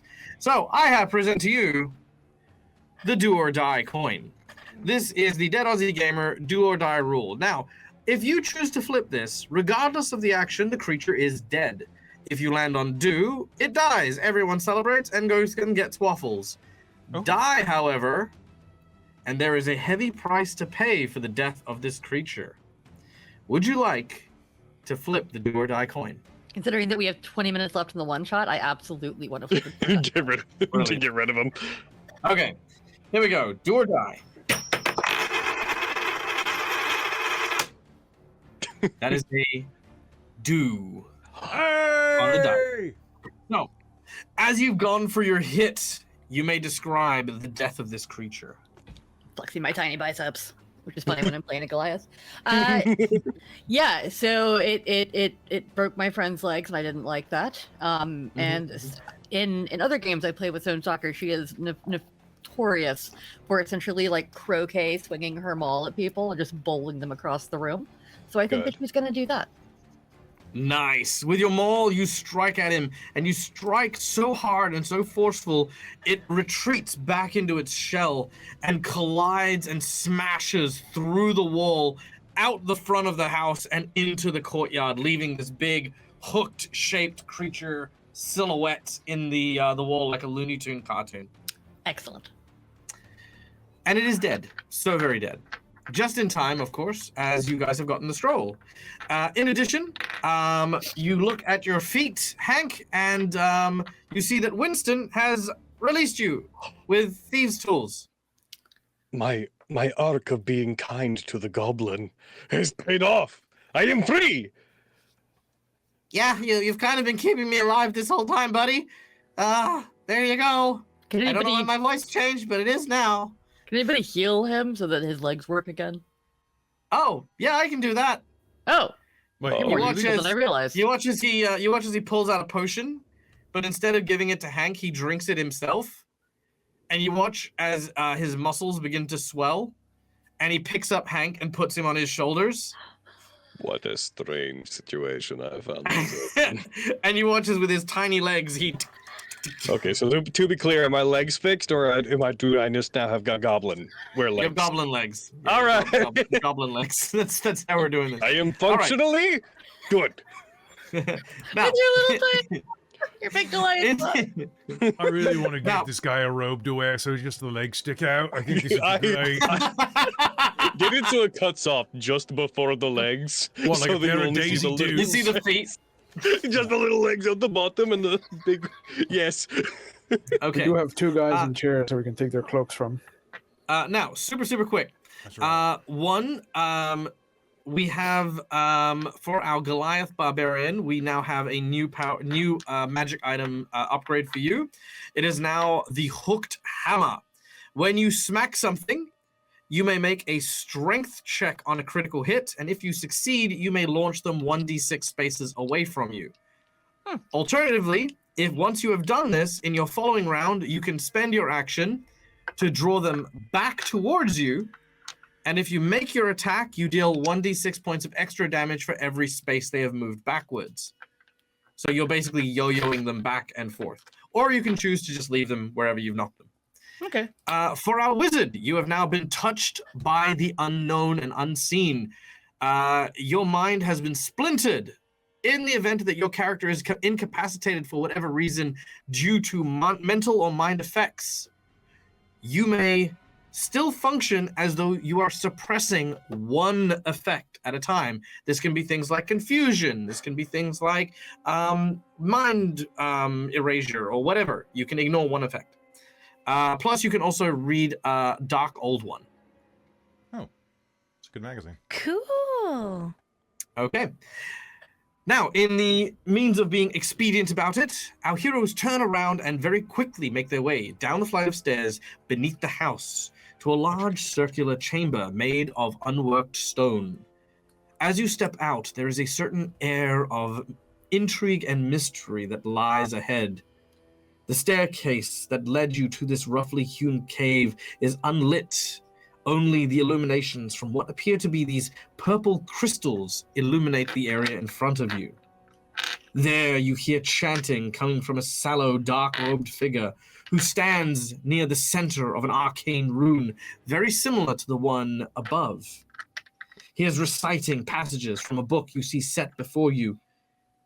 But as he sees you, he carefully sets the book down, not on a table, but on the back of a person whose head has been severed. Also, very much the scene transition there was us all being like, we need to go and stop Marcus now! Scene cuts with only the background changing us down there, weapon forward. Marcus! We're here to stop you! How dare you! The figure causes the headless creature to kneel, and as it does, he looks and he says, "You're too late. They have come, stepped through the gate, and are now one with this world. Look upon his glory and despair." And as this happens, you watch as this tiny worm appears out of the headless body. It has several eyes and is like this translucent green color, but it's just this itty bitty blob of slime. Slimeman. Blob, blob. Yeah, it's kind of cute, actually. Yeah, it's not very majestic. You then watch as it transforms into a giant inflatable balloon. It then grows teeth like a wolf, and it rips Marcus in half. Oh, Oh, he got scared. there's our job done. The book falls to the ground, and a headless form now lunges, almost being puppeteered by what is now a large, growing, inflatable ooze filled with a multitude of eyeballs. Say, on the way down, did we, look at what the scroll did? You know what? Make an Arcana check. Why not? I feel like it would be a good time to know what the scroll does. I'm gonna look at the scroll and do the scroll thing. All right, Arcana check to do the scroll thing. Mm-hmm. 18 plus 8. 20. 30? 30. 30. Easy done. The scroll is a scroll of paralysis. It is used to make outsiders immobile and unable to act or perform any action. No, basically just, it's like a holding kind of spell type thing. Paralyzing.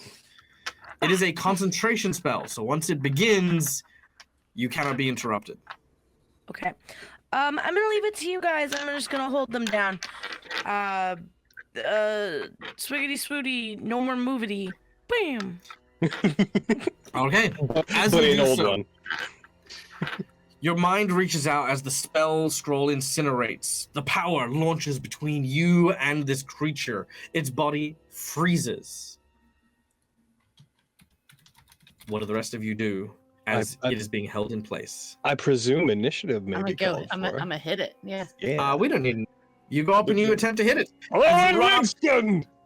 Ugh. My goblin legs rush forward. All right, our two barbarians rush in. Now, are you hitting the body or the blobby thing? I will note on the way that I am raging if I'm able to do Same. that. Easy to rage. Yep.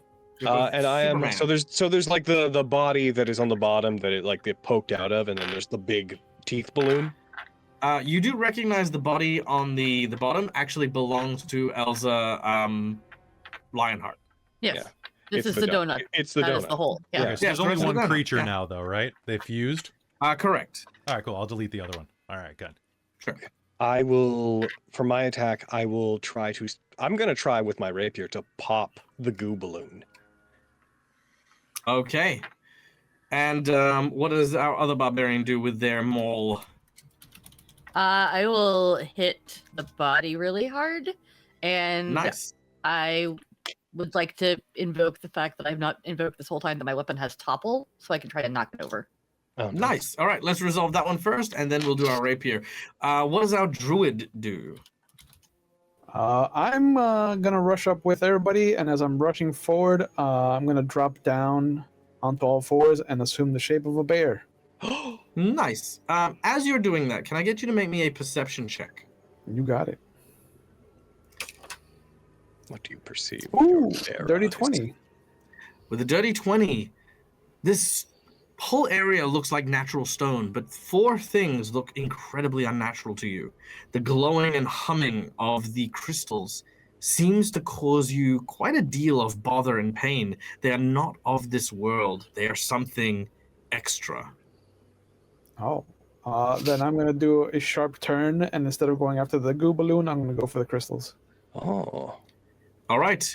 With a mighty bear paw, the crystal smashes under your toppling attack. And as this does so, you watch as, even while paralyzed, the large creature violently starts to shake. The rapier, while it stabs in, doesn't seem to do any damage. Just seems to sort of penetrate the ooze and then pull out like it was some sort of gelatinous substance. But the hammer that hits in, what do we get for that one?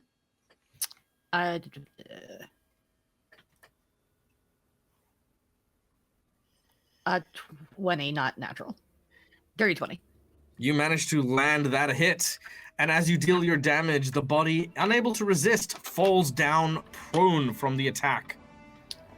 My damage is only 7. I roll a 2 and a 1 on my damage dice. 7 Alright. bludgeoning damage. It's more than Nice. I did. The body begins to buckle and wane as Brom, I see that you've moved over to the next crystal. It's time to do some smashy smashy. I'm gonna smash it. He As you finally take said out- it. His catchphrase.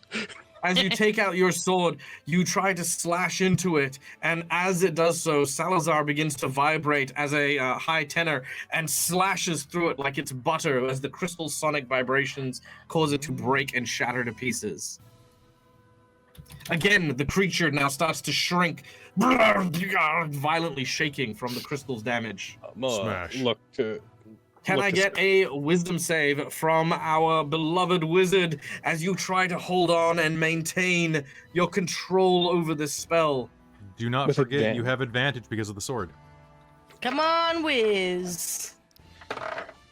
That is a 15. With advantage? You make Yeah. the save. Woo!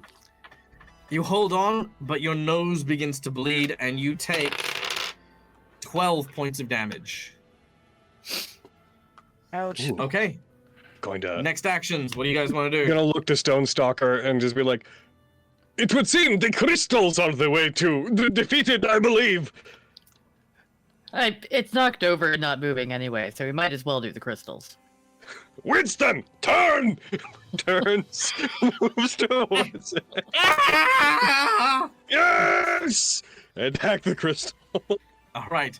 The two of you at the same time collide with these crystals, causing them to shatter as well. The creature goes from its immense size back to being that tiny worm, that It's so little cute. itty bitty worm. It struggles and is still trying to pull itself free. We do still have Brom and Felridj to go. the crystal I'm gonna smashed. rear up. Yeah, I'm gonna Alright. rear up and just come down with both of my paws on top of it. And if anything, I'm Brom? gonna Hulk it. And Brom, what about you as well? All right, all the crystals are smashed. All the crystals are smashed. All right. I'm gonna just come down on this balloon with the singing sword. All right. So this, as these bear paws and the sword come down, there is this exchange of attacks. Roll your to hit on the That's a creature. No! Oh damn! That's with a nat 19. It's just being around Logan that's doing it. That's it. I sure do.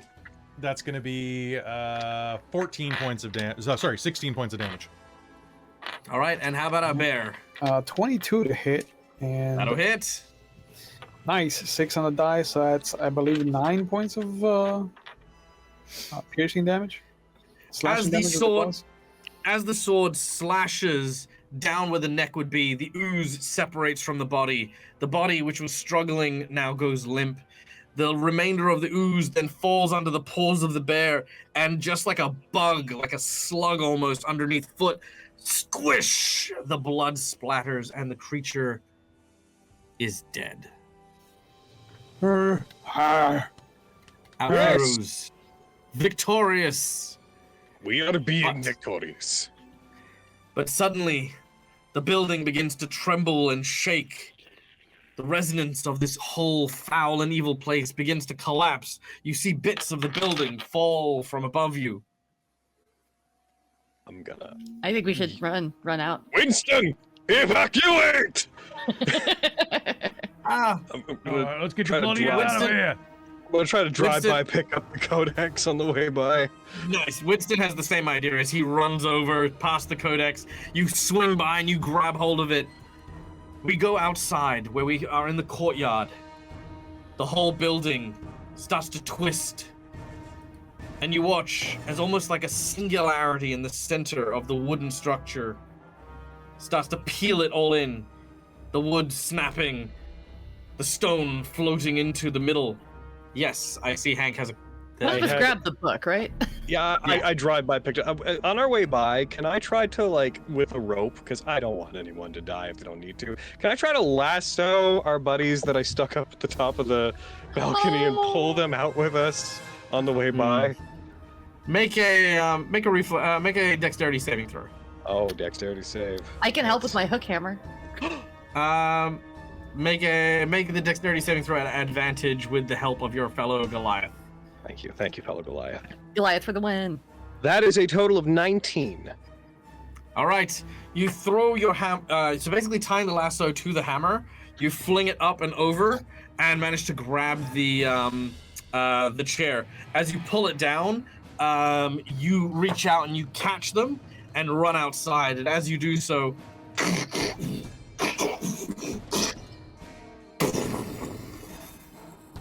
the whole building implodes in on itself. And the clearing, now returned once more to the forest, becomes this landscape of just soft, loamy soil amidst the night air. What's funny is we only looked in like 4 rooms. We could have just murdered like 40 cultists. We have no idea. Yeah, And it's we'll fine. never know. You two, did we murder a whole bunch of cultists we're unaware of that you know of Maybe. in there? I asked the cultists. They turn to you and they say, that depends, are you going to let us go? You did not Yeah. betray us after we No, died. you did. have you done kind of nothing. owe him, and I think that means that you have to help vocals at karaoke tonight. So You Oh, yeah. do. That's true. They look at each other and they're like, yeah, okay. You'll let them Pan go. away from the scene. Everyone is drunk at a tavern singing karaoke. As you do so, everyone's having a good time. People are drunk. People are cheering. You can see Winston's there talking with the cultists. He's got the codex next to him as he's like, like congratulating you. Everyone gets a stipend of materials and cool things, including, of course, our druid, who gains a new form, a new ability. Your bear form now comes with an extended reach. You can choose as a move action to increase your reach by 5 foot, as you now have sort of elongated rubbery limbs. Okay. Our singing sword. Let's see, what else do we have? I think that's everyone got something. Everyone got something? Nice. Good. Yeah, I think so. However, just as karaoke is winding up, and I want everyone to make a perform check, please, for karaoke. I want to do badly.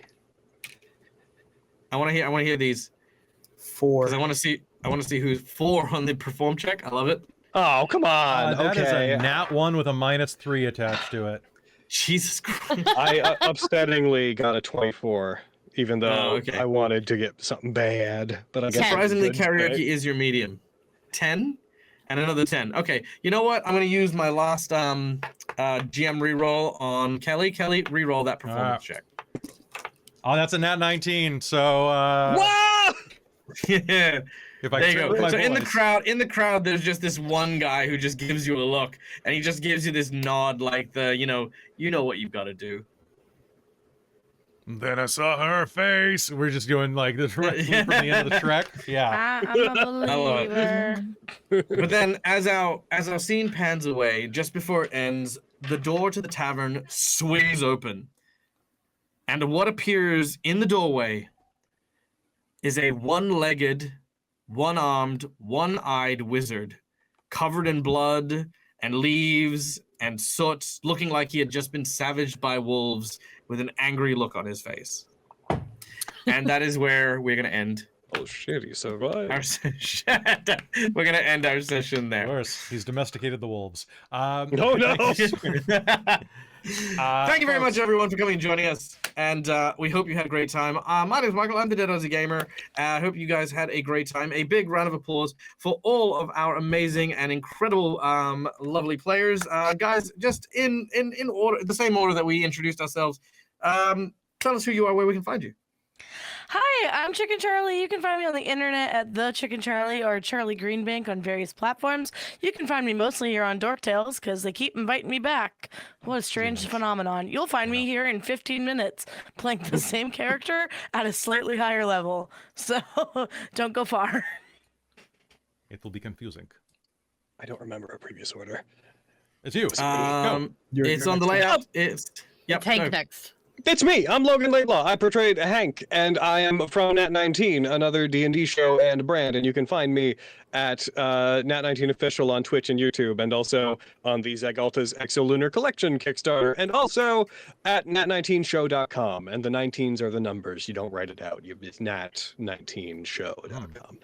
And that's me. Come check. We're actually, I'm not gonna, you know what? I was gonna say we're streaming tomorrow. I'm not gonna say a thing that competes with this. So don't come see it tomorrow. Come see it the week after.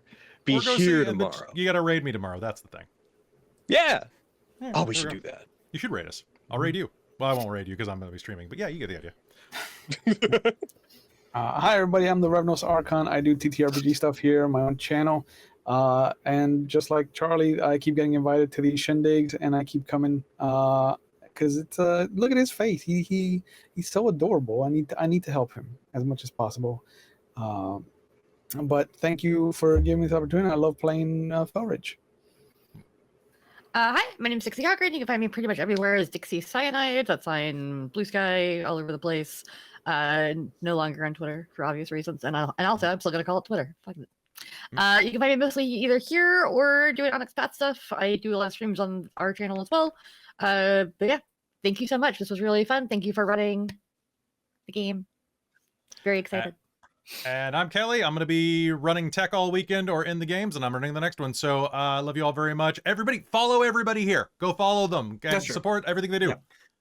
Oh, and before I forget, I'm Michael. I'm the Dead Aussie Gamer. This is my face. It's not my place, but you can find me at Dead Aussie Gamer on twitch.tv/Dead Aussie Gamer. Pretty much anywhere you type in Dead Aussie Gamer, you will find my face. I would like to say that you would see me on a bunch of collab stuff, but I'm currently taking a break and just focusing on Pathfinder. That's right. I am the Pathfinder guy, and I don't care who knows it. Come watch Pathfinder. Love all the Pathfinder stuff. I run like every day of the week almost. So yeah, you'll always find me doing stuff. So yeah. Right. And with that, we'll see you later. Goodbye, everybody. Bye.